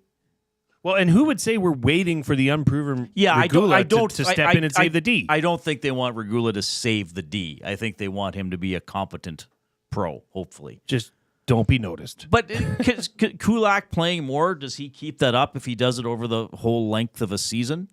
That's fair. I mean, Kulak's been very good. Yes. And he's earned the ice time, but I think it's fair to say if he has to keep playing more than he's used to and have more responsibility than he's used to, can he keep that up? I do think that's a fair question. Larsy at work says, Laserface Larry sounds like a Leafs fan. So bitter. As far as we know, he lives in Edmonton and and follows the Oilers and Elks. I maybe shouldn't say like. Andrew, this is the EB Games employee. Okay. He's gotten back to us. He says, I think you were just inquiring about getting a PS4. And yes, I did ask if you were Reid. Okay. Well, thank you for that. I guess I didn't get it that way. I did get a PS4 eventually. Or did I? Yes, I did. It's the 5 I don't have. The 5. Probably will not get. Abutsky says we forgot about Westmount, Edmonton's oldest mall. That's a shame because I drive by Westmount every day. Very negligent of me. You know, the days of the mall are sure going away. Now That's sad. there's shopping centers. Like there's Emerald Hills Insured Park. Is that not a mall? Well, it's outdoor. Oh, like South parking, Edmonton Common. South Edmonton Common, the one out by the airport where 780 is. For some reason, Koob is all of a sudden extremely eager to Koob's participate. into this. What's This up? fires me up because it's For Gemco. It's much worse, especially here in Edmonton. Like you have to walk around. It's not like a mini mall where you're actually able to step in. You park once, you can walk around, stay warm, get a couple steps in. You have to go outside in the cold, especially right now. Like in South Edmonton Common, if you want to go from the rec room to the Cineplex or to go buy shoes here and there or wherever, it's just, it's a headache. I just want to go to one spot, and the traffic is terrible. Same with Windermere. It's bad. You can't go in there. Yeah, isn't our climate built for malls? I remember when I went to Santa Monica to visit my buddy, there's a mall, but it's kind of outdoors. It's like a promenade. It's not covered. But yeah, I want to be inside in a mall. I'm a mall rat. I feel bad most for the people that go there to try get some physical activity. You'll go early when the mall opens, a mall walker. and the mall walkers are there. I really feel bad for them. At I feel Christmas? they're taking that away. Oh, well, if we're losing Well, I malls. mean this, partially, like mall walkers. But hey, here's the deal. Those are usually elderly people that you wouldn't want your mom or dad at that age to be walking on snow-covered sidewalks, slipping. Because if you slip and fall at that age, I got bad news for you. It ain't working out that well. Right. Give them the mall. Let the mall walkers do their mall walking thing. You're staying active. You're doing the speed walk thing, All right. 780-218-9999. You can participate in the nasty chat on YouTube. Oh, we're over 100. We're over 100 thumbs. Over 100 thumbs up. Get us to 130, and Jay will have a word of the day that he will teach us. I've already got it. He's already got Sitting here in the wings. We are going to have Hans Gruber coming up and a Secret Santa themed top 3 for food sausage when we get back. Since 1952, William Huff has been the heartbeat of Edmonton's advertising world. From humble beginnings to a citywide powerhouse, we've been the go-to for signage from print to design and installation. Partnering with Edmonton's top sports franchises and major events, we've helped shape the city's global reputation. Our secret? Unmatched customer service, decades of experience, and a passion for excellence we call the William Huff Advantage. Visit us online at williamhuff.com. GCLDieselCraft.com. You've always known GCL Diesel as the experts in diesel fuel systems, but did you know that GCL is also your source for turbochargers and turbo repair? As a turbo supplier for Garrett, Borg Warner, and Holset, GCL can provide genuine original equipment turbos at wholesale prices.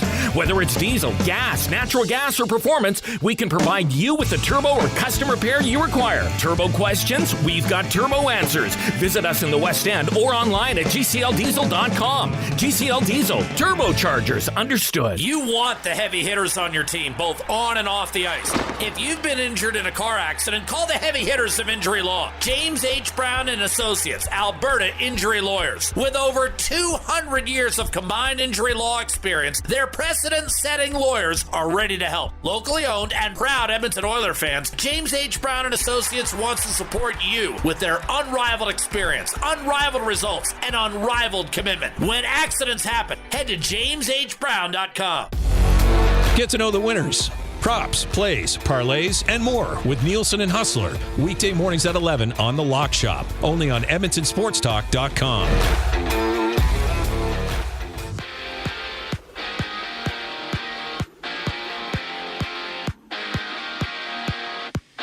The Edmonton Oilers have recalled Josh Brown from Bakersfield with Evan Bouchard listed as a game-time decision for tomorrow's game against the Golden Knights. And the Wild have claimed Travis Dermott off waivers after the Oilers put him on the wire yesterday. And just getting underway, it's the Hurricanes and Senators for the lone game in the NHL. Oilers back at it tomorrow.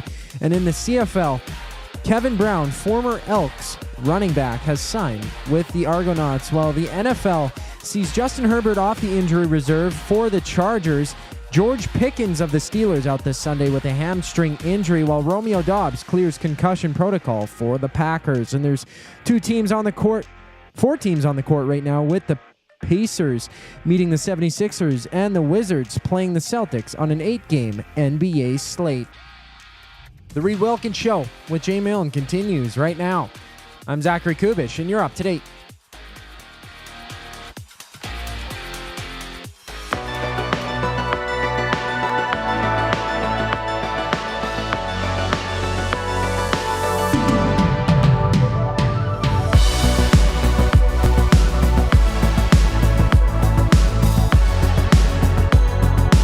Okay, final hour of the show for this week.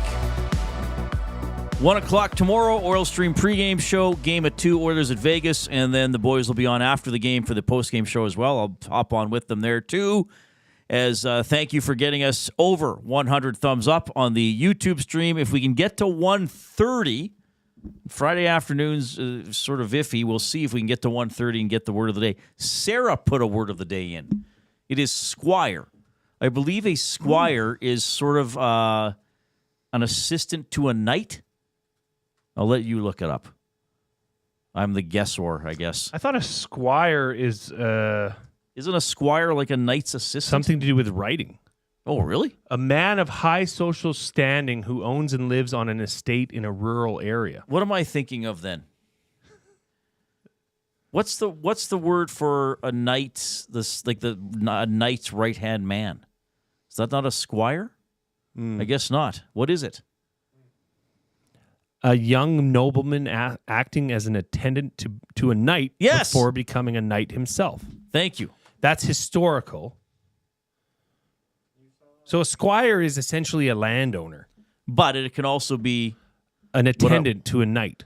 Thank you. That's what I was thinking of. Thank you, Sarah, for your word of the day. Wow, Everybody, like that. do not put dirty words in the nasty chat as the word of the day, okay? Reid, I have a couple more texts that came in here. The Oilers pessimists are out after a 7-1 win. I think we know who Nash and Whitecourt is referring to. Perhaps. Even a broken clock is right twice a day. Not a fun way to be a fan, though. I agree with you. Brent P. says, maybe if you ask for a PS5, one will show up at EST. The TV happened. Yeah, I'm not... That would be egregious. Which was very kind, but I'm not going to start doing that. The TV has a purpose. It has a purpose. I do not need, nor would I use a PS5. Yeah, Zach's all like, Zach, maybe get us a PS5. Ask for a PS5. I want to play that new Spider-Man game. What do I want to say? Nacho Man says, we want the word du jour. Well, Nacho Man, if you want the word du jour, call up. Whoa, we're in striking distance. Call up 14 of your friends and have them slam that thumbs up. You have a YouTube account? Go like this show. Everybody now. Jared says the Reid Wilkins show. Limericks. Understood. Ooh, that's baby. pretty good. All right. That was fun, everybody. So, yeah, we got the Oilers tomorrow, 1 o'clock pregame show, games at 2, Oilers versus the Golden Knights. Oil Kings with a couple of games this weekend. We're going to talk to their captain in a few minutes. Always fun to feature them as well. Portions of this hour presented by Canadian Brewhouse. Book your holiday party at the CBH today, your ultimate destination for events, parties, fundraisers, and more. 'Tis the season to celebrate. Visit and book now at thecanadianbrewhouse.com. So we're trying to have as many Christmas-themed off-topic topics and top threes as we can this week and next, and then I guess the show on the 23rd as well. The top three, as always, presented by the excellent people at Food Sausage, the best sausages you will ever eat, locally made and packed full of flavor. Order online or visit them in-store, 6736 99th Street. Take advantage of their EST discount, 10% off your order by entering online code EST or mentioning Edmonton Sports Talk in-store. Free delivery in Edmonton on orders over $100, as Food Sausage says. You can't beat our meat. So we've been trying to go with awkward things here throughout the week. So it is our top 3 gifts you wouldn't want to get in Secret Santa. So the Secret Santa, the gift exchange, whatever you want to call it. So usually the way we used to do it at Ched was you draw somebody's name, you would get them, there'd be a limit on it. I can't remember what the dollar limit was, but you had to get them a gift for every day of the week. So little gifts Monday through Thursday and then kind of a bigger thing. But the gifts Monday through Thursday you would leave at their workstation, at their desk. So you'd do it yourself, or you'd try to get somebody else to do it, or you'd find out when they weren't there and you would go and leave it. I think I told the story that I drew a young lady who I knew nothing about. Can you tell it again? Because I think you told that on the Hangout. Okay, so and there may not have been I drew somebody's name. It was a young lady in the office. I talked to her colleagues, and they said her and her husband are really into wine, so if you can kind of get them a cool bottle of wine for the Friday gift, and she likes chocolate.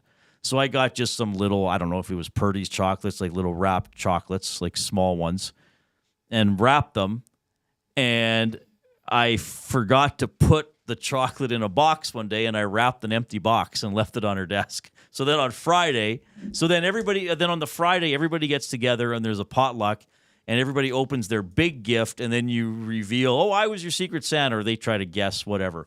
So on that day, she did the wine. I was like, hey, it's me. By the way, here's Tuesday's chocolate.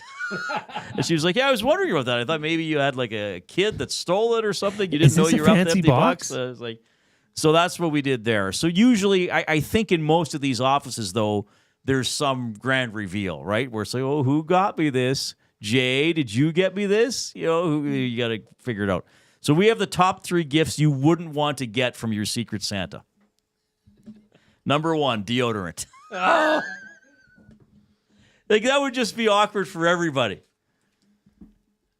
Oh, I wonder who got me this. Oh, this feels kind of funny. Oh, it's a 3-pack of Speed Stick. Oh, man. Unfortunately, everybody knows what you're talking about. Right? That I smell? No. Oh. Just the circumstances for where you'd feel the need to do that. Like, hopefully a Secret Santa wouldn't do that to somebody. But is it secret? If it is fully secret, I'm down. Okay, so let's say usually they get out, though. Let's say I work in an office. Yeah. And I go to Secret Santa and I draw Mr. Belvedere's name. Not the guy from the show. I wonder what we have a colleague named Belvedere. Belly, we call him. He seems late 40s. Anyway. Gray hair. And he stinks. And he wears cardigans. Does me as the Secret Santa, aren't I kind of a jerk if I buy him deodorant? If it's secret, no. But then you got to reveal who you are. Oh, then yes. Yeah, that's the point of Secret Santa, is that you eventually are revealed. Then that's the just Santas never stay secret, do that's they? a dick move, man. But I'm sorry, Belvy. I'm sorry, Belvy. You smell. You stink. Can't have it. So that is our top 3. One of our top 3 gifts. Can I tell gifts you a story about somebody that stinks? Wouldn't want to receive in Secret Santa? Yes. So why not? At a gym I was working out at, I won't say which one. Okay. There was a a man much younger than me. Okay. Say he had to have been under 20. But boy, when he came into the gym, it stunk. It smelled to high heaven. Like before he worked out? No. Oh. As soon as he showed up. And it would be straight BO. Like bad. Right. But he hasn't worked out yet? As soon as he started working out. Oh, it just got bad. It's just a thing. But you expect a gym to smell a bit. You smell a little, you expect some mugginess, I guess, or, the humidity, dense, the humidity to rise. Yes, a humidity smell. Right. But not this. This was bad. And this gym had fans everywhere, so it would just blow around. And it was disgusting. And it was pinpointed as this was the guy. So I went up to him and I said, "Hey, man, I don't know how else to say this, but the smell is pretty bad." You went up to him, eh? Yes. Okay. And in private or in front of a lot of people? No, of course in private. You went up to him in the shower. Yeah. Hey, man. Hey, dude, what's going on? You mind if I get your back? I think you need it. Got a tip for you, bro. Yeah. Jeez. No, I just said, "Hey, man, look, it's pretty distinct, the smell." Yeah. And he lit me off. He's like, "Get out of here!" Like almost like he didn't know. He just didn't know it was him. Yeah. So I'm thinking, well, what do I do? How do I do this? So I switched gyms. Really? Yes. It was that bad. It was terrible. How aggressive was he back? Like, was he threatening or just leave me alone? It was like, leave me alone. You don't know what you're talking about. Right. Like, get out of here, old man. Right. And I mean, hey, the kid was shredded. He was in really good shape, but it just stunk. It stunk so bad. I wonder how he would have reacted if an employee of the gym went up to him, or perhaps a woman his age. Yeah, right. This was a county gym. This was, a facility of the people. They cannot do that. Okay. Not today. I had to switch. So you should have got him, just wrapped some deodorant and put it in his stall. He could use it. I think at that point you're just nose deaf. Yeah, maybe. You never know. My buddy, Aaron, one of the Monday Night Football crew guys, for some reason we started talking about Steve Jobs a few weeks ago, and I did not know this. I'm sure somebody has read the Steve Jobs book or seen the movie. This might be out of the book, or the book's about him. Apparently he stunk, and that he had some diet that he ate only fruit, and he believed that as a result he didn't have BO. And apparently not only did he not wear deodorant, I think somebody in the Nasty Chat or on the text line will be able to clarify this. This is the Apple guy. Steve Jobs, yes. one of the most... Yes. I mean, would you say in our lifetime, one of the most influential and famous people in the world, given how he affected our day-to-day lives, or at least his company did? Sure. And apparently he either didn't shower or didn't wash his clothes or didn't believe that he stunk because of what he ate. Something like that. And nobody would tell him because he's the boss, right? Like, how do you tell your CEO or the guy that's a billionaire, hey, great job running the company, you smell? But then my buddy, I guess the story was he met with some other executive who would be sort of on par with him. I don't know what company. And the story was that this other gentleman said, "Steve, go home and take a shower and change your clothes. Then we'll have a meeting." Like, this guy just basically told him off. Wow. Jimbo says some medications or substances may cause excessive body odor as a side effect. Yeah, fair comment. I don't know if that was Steve Jobs'. Maybe that was your buddy's. This was issue for with the like an extended period of time. Call it months. So I don't know what kind of meds he was on, if that's the case. But yeah, and it wasn't even like, it wasn't a big gym, right? It's not like these big Planet Fitnesses where you could just go to the other side of the gym. This was a smaller area, and there were fans, like cattle fans, blowing all this stench everywhere. Ugh. Sorry, buddy. Could someone verify that Steve Jobs story for me, or if they've read the book or know where this comes from? I know you just did. I know my buddy wouldn't make it up, but yeah. Big Slab Nasty. When the big cheese smells like blue cheese, tough luck. That's pretty good. All right, where are we? Reid's top 3 for food, sausage, and Jay's. We came up with these together today. gifts you would not want to get from your Secret Santa or would be awkward to see someone else get in a Secret Santa. This was Jay's suggestion. Racy underwear / lingerie. that would not be a good idea. Like, hey, Reid, I see you drew Glenda in the Secret Santa. What are you going to get her? Oh, I don't know. Maybe some nice lingerie? Yeah. Like, hopefully someone steps in. No. Bad idea. Bad idea. Bad idea. Yeah. Or the worst would be if you did it. Any gender getting it does man to woman, woman to man to man. Like, but if you did it and the person that received it was like, OMG, I love these, and then he just started talking about the experience of buying it for them in front of everybody. How'd you know my size? How'd you know my size? Yes. Oh, no. No, don't do it. So much room for my bulge. Yeah, do it, Zach. No. Yeah, I'd sooner get deodorant. Well, maybe not. Ooh. Good one, Big Slam Nasty. What? Teeth whitening strips for Secret Santa is a tough one, too. Yeah, because that's like, very overly personal. Yeah. And really, somebody could have teeth that aren't white, but you wouldn't. In that case, you're going out of your way to point it out. Because I don't even notice most people's teeth on a daily. Now I'm looking at yours. Yours are quite beautiful, very even. Thank you. Mine are oddly pointy. A couple of them. Well, they're called canines for a reason. I just thought of one, and I don't know your third. We didn't get to that. Actually, it's a good thing you have a third because we stopped making the list. Oh, did we? Well, we were gonna give Big Slab Nasty the third one. Well, okay, teeth whitening is good. That's a really good one. Imagine if you got a 1-month gym membership. Yeah, that's a good one. Hey, they were offering a pretty good deal. I got you a gym membership. Yeah, I thought you could use. I mean, I thought you'd like it. I mean, but that's one where maybe someone say, you know what, he wants to go to the gym, get him the first month free. He's about to start. Maybe if someone did their research into that, but that would be an awkward one. Or like, what are some awkward like a ones? gift card to like Weight Watchers or something like that. Nasties, I'm leaning on you. We're leaning on you Nash here. has a good one. Pregnancy tests. Like, that's amazing. I think like a gift you wouldn't want to get from a Secret Santa too would be like I have this cream for when my rash flares up. I kind of get it inside my elbow. Is that eczema? What's it called? Emphysema is the lung thing, right? Mm-hmm. Eczema. If you gave somebody like a half-used tube of rash cream, hey, my rash went away.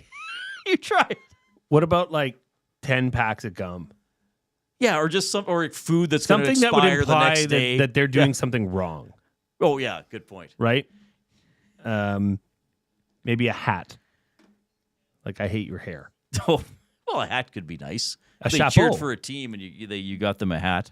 We are 8 away from getting to the word du jour. My goodness. We will not ask Gavin Hodnett about these odd ones, but I do want to ask him if the Oil Kings do a Secret Santa or a gift exchange, and they got a couple of games coming up this weekend. He's coming up next. It is the Reid Wilkins Show with Jason Milne.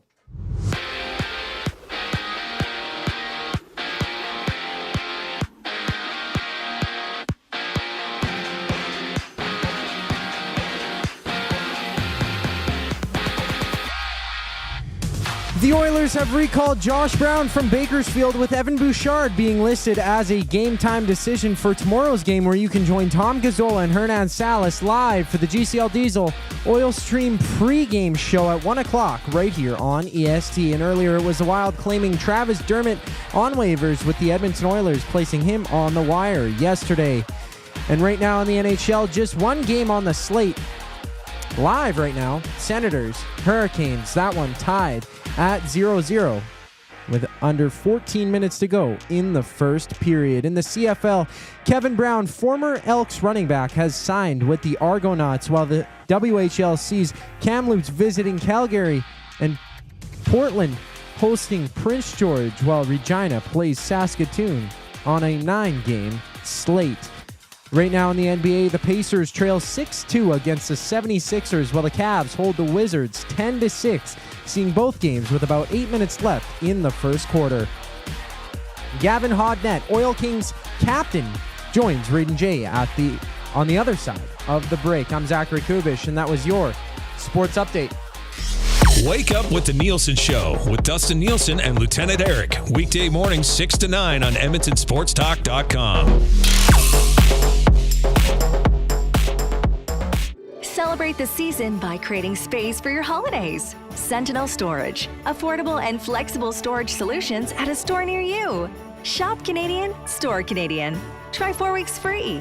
Visit sentinelstorage.ca. Edmonton Sports Talk delivers a mass audience of key influential customers to your business, all while you associate your company brand with the biggest names, the hottest sports news, and teams from every league around the globe. Oilers and Elks, NHL, NFL, Major League Baseball, and the association, Formula One, soccer, golf. Oh, sweet mama! The excitement is palatable on Edmonton Sports Talk. It's where fans go to get their sports fix and where our partners find the most loyal consumers. Contact us today and see how our team on Edmonton Sports Talk can score the biggest goals for your business. With various advertising options available, email business@edmontonsportstalk.com or head to our website and send a message at edmontonsportstalk.com. Hey Edmonton, ready to take advantage of lower rates and better pricing? South Fort Chevrolet in Fort Saskatchewan has you covered. From rugged trucks to sleek SUVs. And with over 40 years in business, you can trust that you're getting the best deal on your new ride. As the proud title sponsor of The Nielsen Show, EST listeners can drive a little to save a lot with South Fort Chevrolet's transparent pricing and down-to-earth sales team. Visit us today in Fort Saskatchewan or online at southfortchev.com.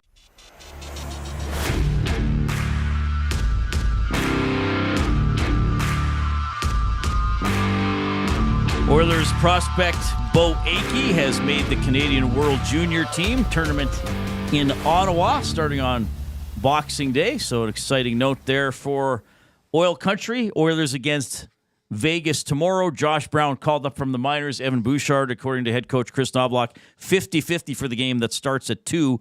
Our coverage will commence at 1 o'clock. At 1 o'clock with the Oil Stream pregame show with Tom and Hernan.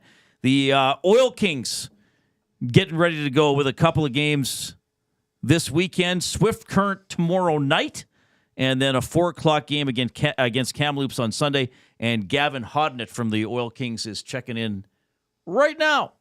Gavin, welcome to the show. How are you doing? Do we have Gavin? Do we have you? We might have lost him. We did have him, and we might have lost him. Okay, we'll reconnect. Maybe he's got something covering his camera.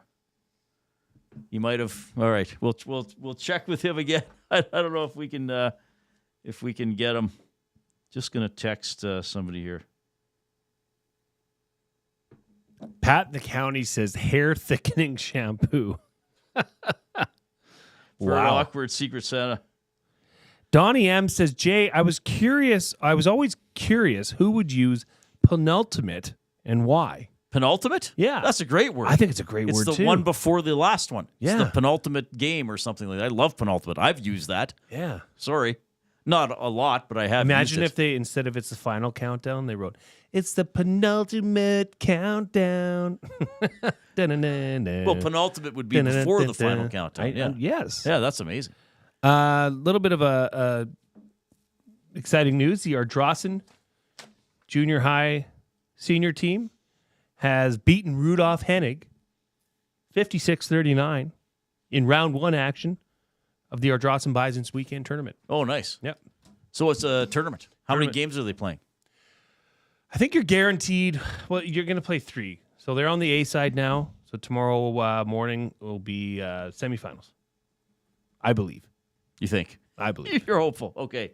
We got him. We got Gavin. Sorry about that. We had a bit of a. You came up as a black screen, so I don't know if that was on our end or your end. Nice to see you. How are you doing?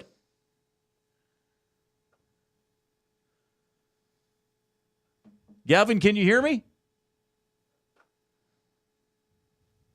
Okay, might be muted now, or he can't hear us. Well, we want to talk to him. Might have to have him reconnect. Okay. Well, we'll figure it out.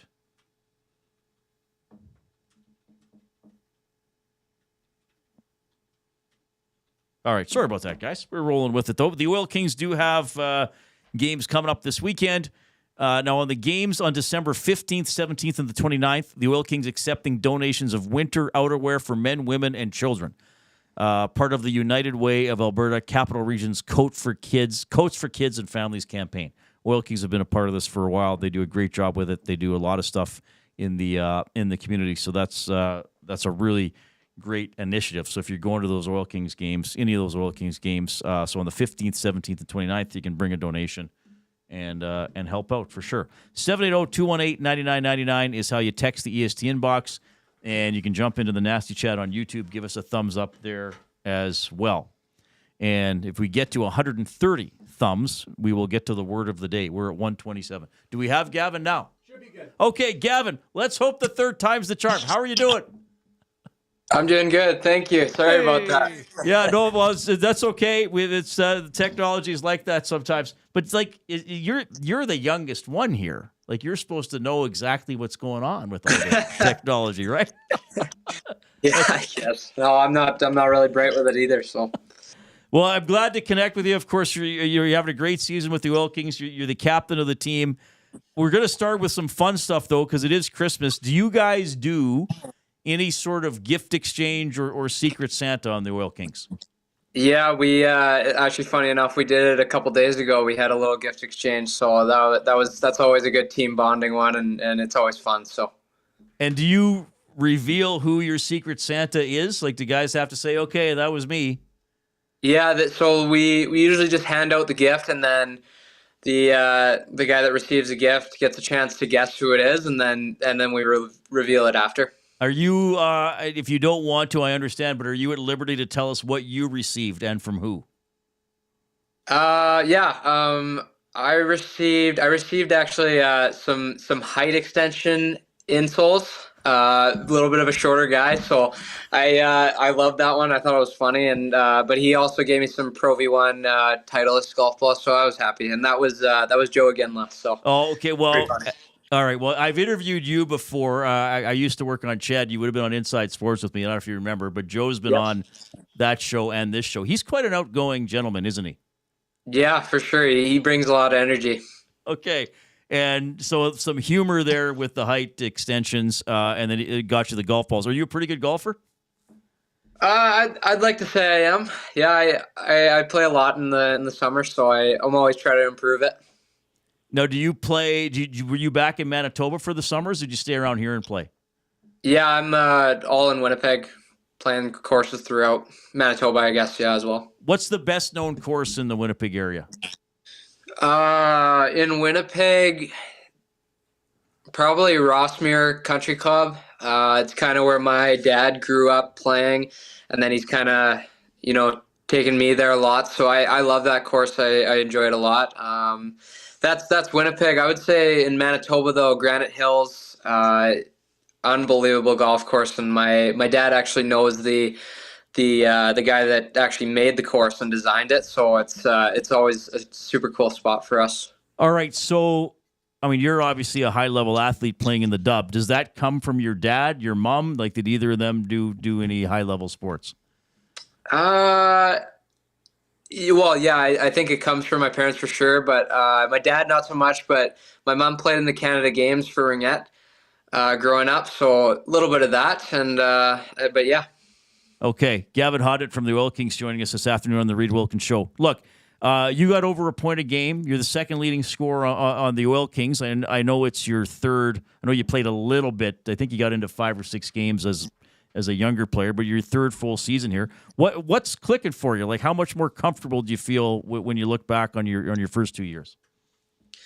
Yeah, I think it's just being able to understand situations more, and I think playing with a lot better players, I'd say helps, and you can't do anything without your teammates, so I put a lot of credit to them, but I think it's just maturing as a player throughout the league and getting to know what it's all about, and then just being able to I think as I get older react more and obviously hopefully be a better player every single year. So I think that's what comes into play. The team went through some really good years with Gunther and Neighbors, who both have been on this show in the last 3 weeks, Kosa in goal, all those guys.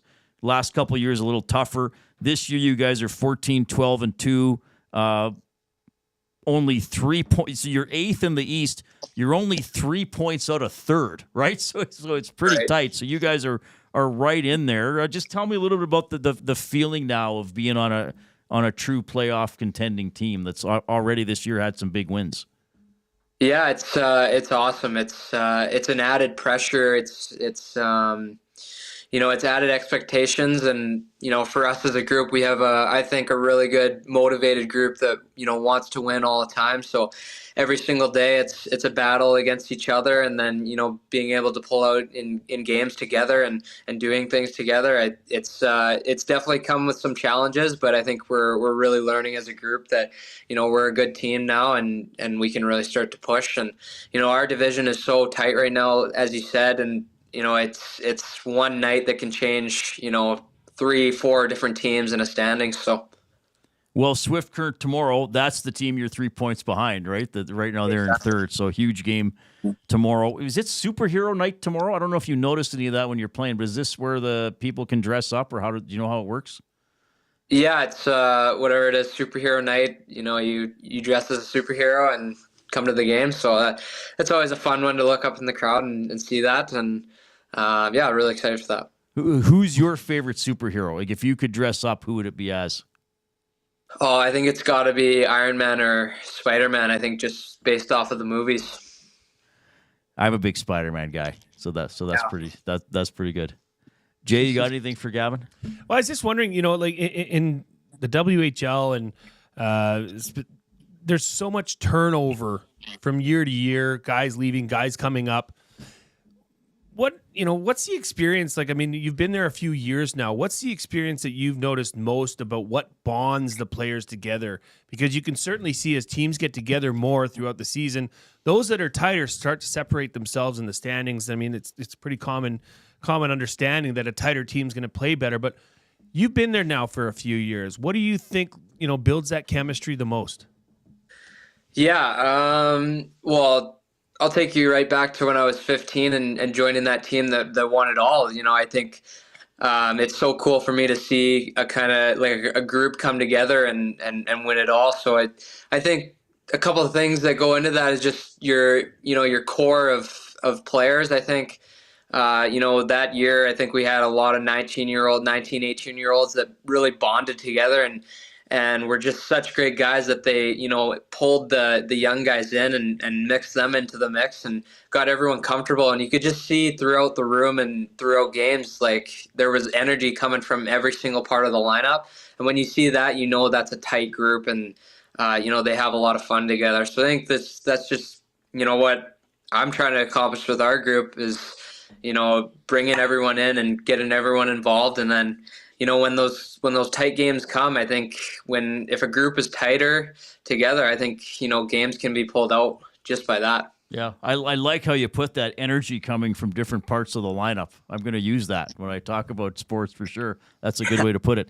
All right. Well, I had to ask one more thing. Given that you're from Winnipeg, every time I hear somebody that's from Manitoba, I always ask them, have you been to Dauphin for the Country Fest at that big natural amphitheater? And if you have, just explain to people. I've been there once, way back long ago, but explain to people how impressive that setup is. Yeah, unfortunately, I haven't. But a bunch of my buddies have, and they've like worked that event, and they've said it's pretty amazing. So it's a huge amphitheater built into the side. It's in Dauphin, which right. You wouldn't know about other than that it hosts. It's kind of like Big Valley and Camrose here for us. Yeah. It's a massive music festival out there. All right, settle this for everybody, because you've spent the last 3 winters in Edmonton, and you grew up in Winnipeg. Who has the worst winters? Well, last year was really bad. That was cold last year. But I would say Winnipeg has to be colder. just based off of, years of cold in Winnipeg and then that 1 year in Edmonton. But this year it's actually been really good. We had that little bit of a cold spurt, but then now it's kind of dropped. So it's nice here. So. All right, Gavin, you're a great interview. You're a great representative of the Oil Kings. You're having an awesome season, and I know the team is working really hard, and you're going to be back in the playoffs in the spring this year. So tomorrow at 7 against Swift, Sunday at 4 against Kamloops, and then they also got a home game Tuesday, final one before Christmas against Prince Albert. Really appreciate it, Gavin. Thanks for your time. We'll talk again, okay? Yeah, thank you for having me. Gavin Hodnett, captain for the Oil Kings. And again, for their games on the 15th, 17th, and 29th, it's the United Way of Alberta Capital Region Coats for Kids and Families campaign. So bring outerwear for men, women, children, infants are going to be accepted at Rogers Place for the Oil Kings games on the 15th, 17th, and 29th. I might as well plug this and get people thinking about it because they might be planning stuff to do over the holidays. The New Year's Day game, Wednesday, January 1st, 2 p.m. against the Hitmen. It's the Fireworks Frenzy game. So they got the indoor fireworks. They always have something going on, and that's why people go. They do a great job in the community. We've had Kevin Radomski in with the jersey. There's a promotion pretty much for every game, or they're accepting donations for a local organization to help people out. And they got young men like that. Gavin's a great interview. We had a Ginla on. We've had a couple other guys on who are well-spoken and love playing. That's why people go to Oil Kings games. Support this team. Support this team because they do everything they can to support Edmontonians, Edmonton families, with initiatives like what Reid was just talking about. These kids aren't making millions of dollars. Heck, they're hoping just to come out of this with the opportunity to go to a CIS school and have their schooling paid for. That would be the ultimate goal. Some go on, sure, but most of them are there finishing up their careers. Great young kids, great atmosphere, afternoon games. They do it really well for the families. We've done it. Portions of this hour presented by Canadian Brewhouse. NFL lives at the Canadian Brewhouse with Thursday Night Football and your chance to win a trip to an NFL home opener of your choice. $1 off tankards of Bud Light and Budweiser. Details at thecanadianbrewhouse.com. Do we get over 1:30? We are there, but we're going to hold off. We'll do it after the break. Sure. We'll do it after the break. We'll wrap up some other thoughts. We may talk to Hans Gruber. Who knows? We have our buddy Zach Kubusch with a sports update.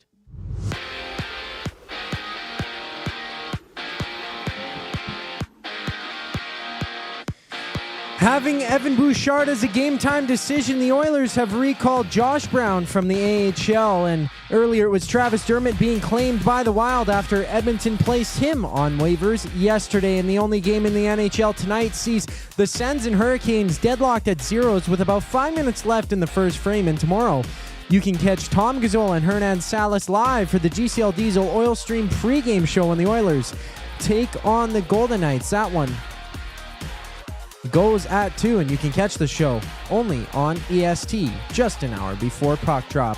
Basketball has 8 games on the slate with the Pacers up 28-22 right now over the 76ers, and the Cavaliers trailing by 1, or tied 25-25 at the end of the first quarter. Both of those entering the second frame of action. The Reid Wilkins Show wraps up just on the other side of the break. I'm Zachary Kubusch, keeping you in the loop. Book your holiday party at the CBH today. The Canadian Brewhouse is your ultimate destination for events, parties, fundraisers, and more. 'Tis the season to celebrate. Visit and book now in-store or at thecanadianbrewhouse.com. Looking for a winning strategy for your retirement? Contact me, Joaquin Gage at K4 Financial, where expertise meets dedication. I will always look for a careful approach to your retirement, ensuring your financial future is secure. From tailored strategies to clear, actionable advice, I'm here to guide you every step of the way. Don't leave your future to chance. Get in touch with me, Joaquin Gage, today at k4financial.ca or email joaquin.gage@k4financial.ca to start planning for a brighter future and a more secure retirement. Edmonton Sports Talk delivers a mass audience of key influential customers to your business, all while you associate your company brand with the biggest names, the hottest sports news, and teams from every league around the globe. Oilers and Elks, NHL, NFL, Football, Major League Baseball, and the association, Formula One, soccer, golf. Oh, sweet mama! The excitement is palatable on Edmonton Sports Talk. It's where fans go to get their sports fix and where our partners find the most loyal consumers. Contact us today and see how our team on Edmonton Sports Talk can score the biggest goals for your business. With various advertising options available, email business@edmontonsportstalk.com or head to our website and send a message at edmontonsportstalk.com. We're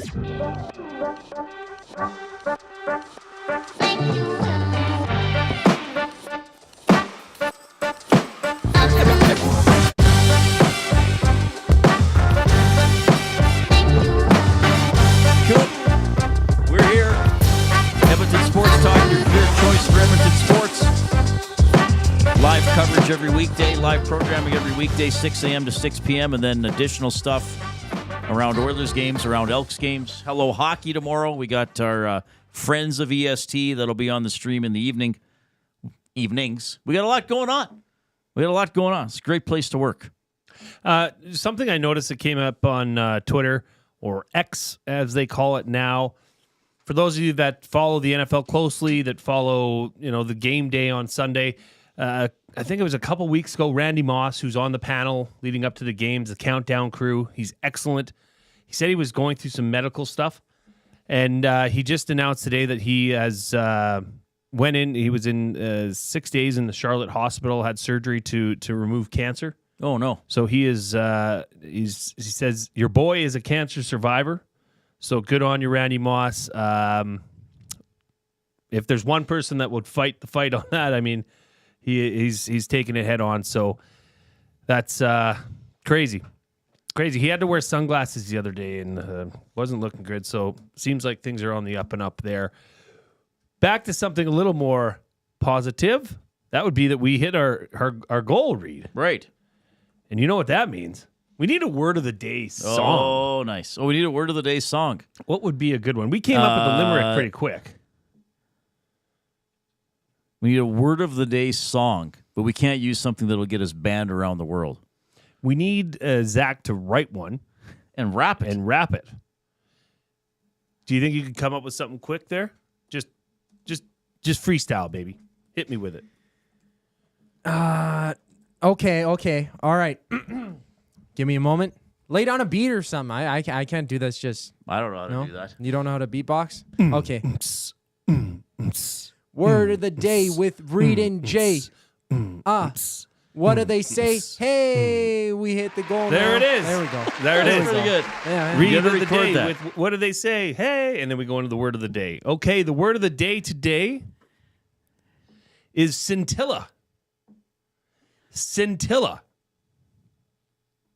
Dare you spell this one, Reid? Okay. So, scintilla. Let me try this here. I think you'll spell it. Scintilla. I'm going to say Scintilla. I got it? Wow. I got scintilla. I didn't know how many L's for sure.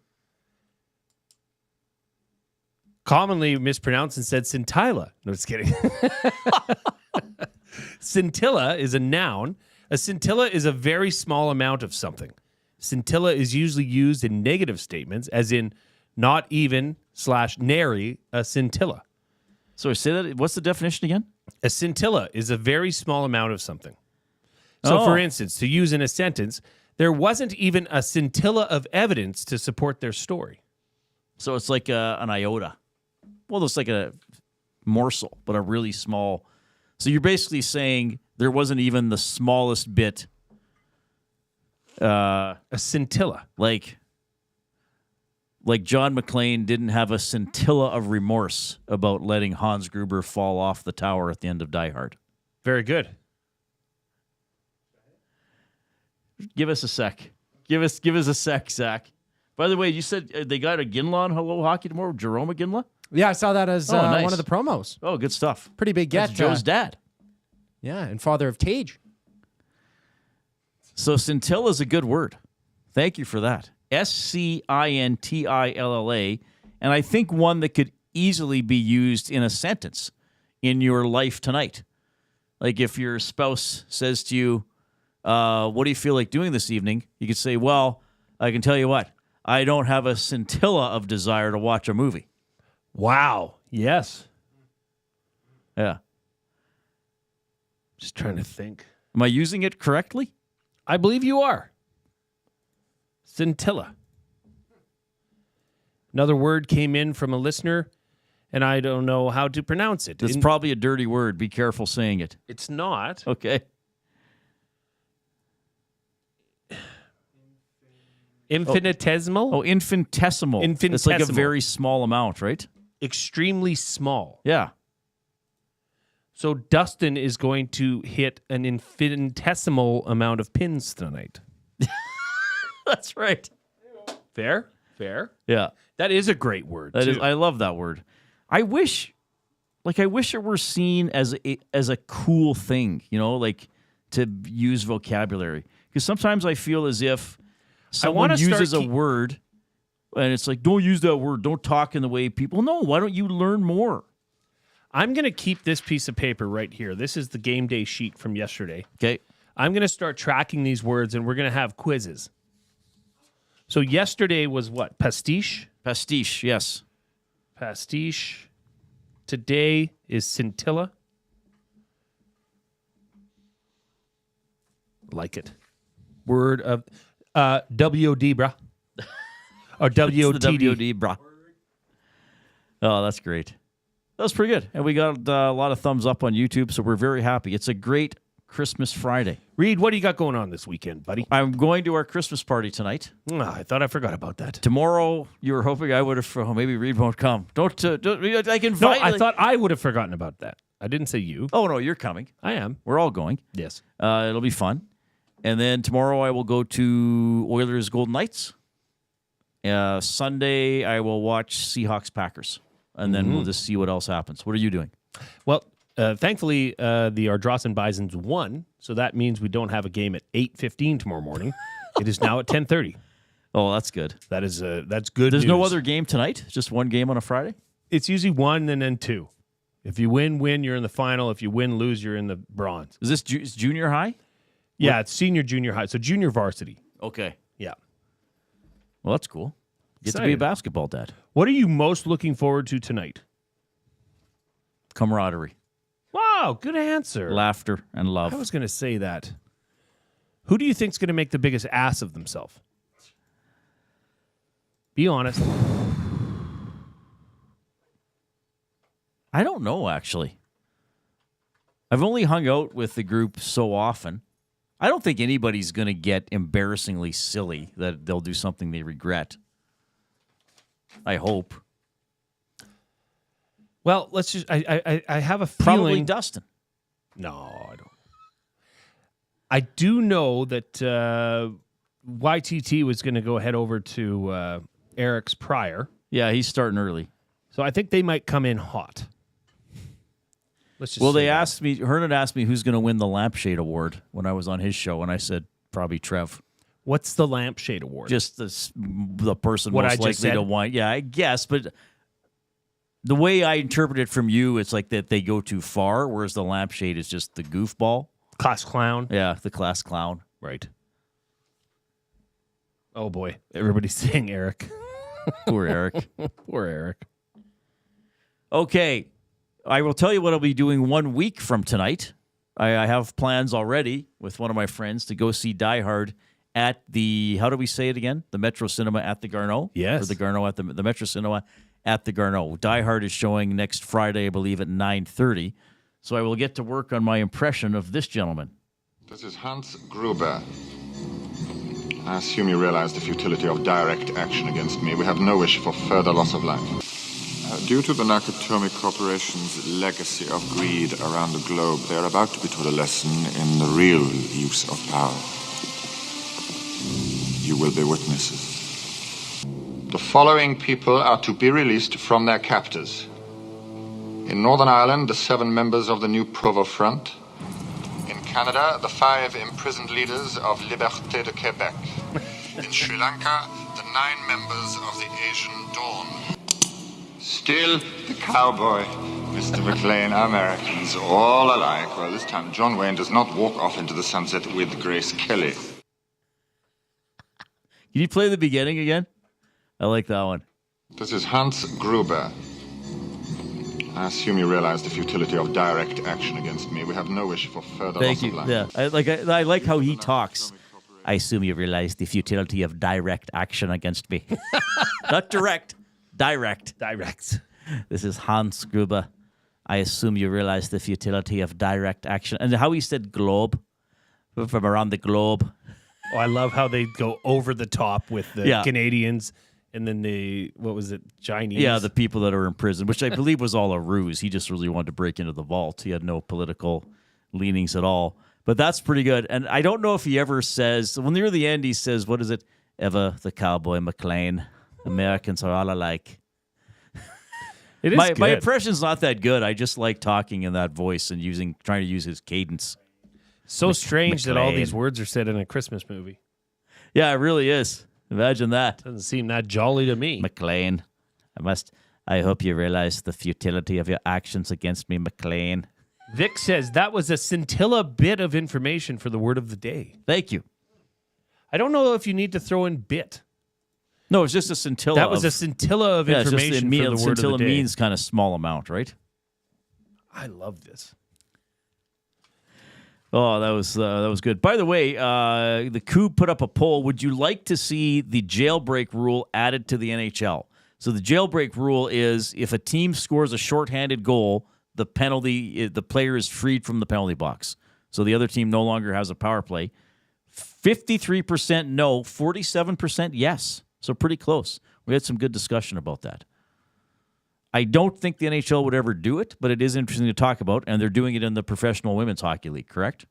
Yes, for the second straight season. Yes, and it is producing shorthanded goals at a high clip. 6.1% to be exact. Will that continue? We do not know. Who knows? There are only 18 games into the season. Right. Total. 3 for each team. And I think the women's hockey can be a little lower scoring, so then the shorthanded goals would be a higher percentage of total goals. I don't think they'll do it. So somebody said they would agree to it if then you couldn't ice the puck while shorthanded, or you'd get called for icing if you iced it while shorthanded. Unfortunately, I think we're in a time where the people are compelled to try and change things. And I think that's always good to talk about. It is good to talk about, but there's I believe this was spawned from when video review became a full-time thing across all sports. That suggested that you could, essentially change the game. Well, I think, that's a good question. I think now that the NHL has gone to 3-on-3, we can talk about anything. First, they bringing in the shootout, then going to 3-on-3 overtime. I think that opened the door for this isn't the stodgy NHL that won't try to innovate. Well, what are we on? Show 72, 73 of our early existence as a dynamic duo. How many rule changes have we talked about on here? I mean, we have the golden bat, for goodness sake. Yeah. The Rouge discussion. It's not long till they're going to adapt the Rouge. What we do? No, the CFL. They already have the Rouge. I said it's not long until they have to adapt it or change it. Oh, change it. Does adapt not mean change? Yes. I felt like I was talking French. No, I just didn't understand. You're watching the basketball game. I am. Indiana and Philly.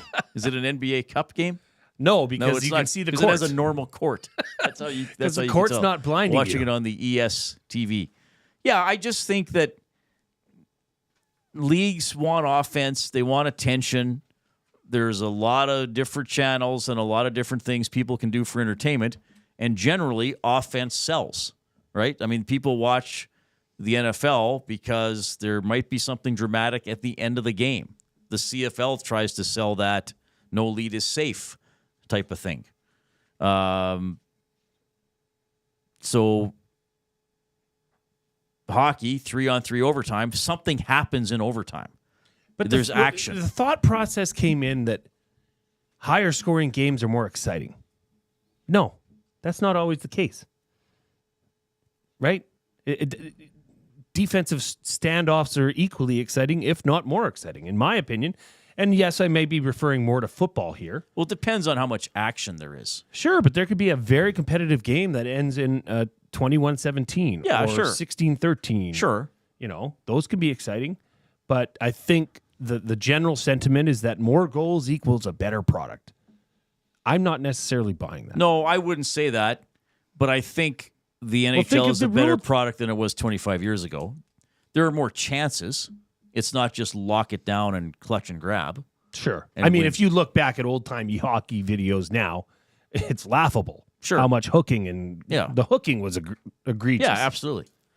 So, yeah, I just so you're saying in general you think leagues are more open to considering drastic rule changes than they were before. I would say that's probably true. Yeah, and I'm not sure I'm here for that. I guess I'm just I like things the way they are. I don't know that it necessarily needs to change. Well, I don't think the NHL will adopt the jailbreak rule. Would you be up for more overtime? 3-on-3 going 10 minutes? I think that might happen. I think that I if I were to list rule changes that could actually happen in the National Hockey League, I think that would be at the top of my list. Because I think the players want it. I think the owners and GMs and coaches would probably be okay with it. And I think the TV networks wouldn't mind it. There's one stance I will... the overtime rules in the NFL have got to change. The first score touchdown, game over, that is just ridiculous. Well, yeah, they might change that, but they shortened overtime to 10 minutes. But it's changed in the playoffs. It's a different rule in the playoffs. Yes, So they do. You're kind of, But NHL regular season, I think that they will eventually go to 10 minutes of 3-on-3 to try to have fewer shootouts. Sure. The only complaint I could see is from TV networks who have double headers. But would you not sooner watch... Would you not be fine trading off missing the first 3 minutes of even your favorite team because a 3-on-3 overtime game went right to the end? Yes. Yeah. And the likelihood of, I guess it could go 10 minutes. There still might be the occasional shootout, but there would be far fewer. I just think you should go 3-on-3 for the first 5. Oh, the minor hockey week. 2-on-2, 1-on-1. And it changes on the fly. It's right. And the designated player skates off. You cannot touch the puck. Whoever has possession keeps possession. Skate off, 2-on-2. Well, I believe what teams often do in minor hockey week, if it goes down to one skater against one skater, if a team has a face-off in the offensive zone, they pull their goalie. So it's a 2-on-1. Sure. So if you win the face-off, it's a 2-on-1. If you lose the face-off, you can double team the guy, right? Because he's just winning it back to himself, that he has 2 guys on him. Yeah. He's not going to have time to shoot at an empty net. Interesting. I don't strategy. know. I would not support that in the NHL, like pulling additional players off, but I would support the 3-on-3 going to 10 minutes. I think the jailbreak rule is interesting to consider. I ultimately would be against it because I think if you earn a power play, you should get a full 2 minutes. I mean, unless you score, you should have a full 2 minutes to try to score. We got to 140. Wow. Pretty good. The Nasties are great. Fun participation today from everybody. Oilers tomorrow, 1 o'clock. Pre-game show with Tom Gazzola and Herna Salas. Game is at 2, and then they'll be on after the game for the post-game show. Hello Hockey with Jerome McGinley at 10. Big thanks to Zachary Kubusch for his technical work and delivering the sports updates this afternoon. On behalf of Glue Guy, I'm Reid. Have a great weekend. Get to know the winners, props, plays, parlays, and more with Nielsen and Hustler. Weekday mornings at 11 on The Lock Shop. Only on EdmontonSportsTalk.com.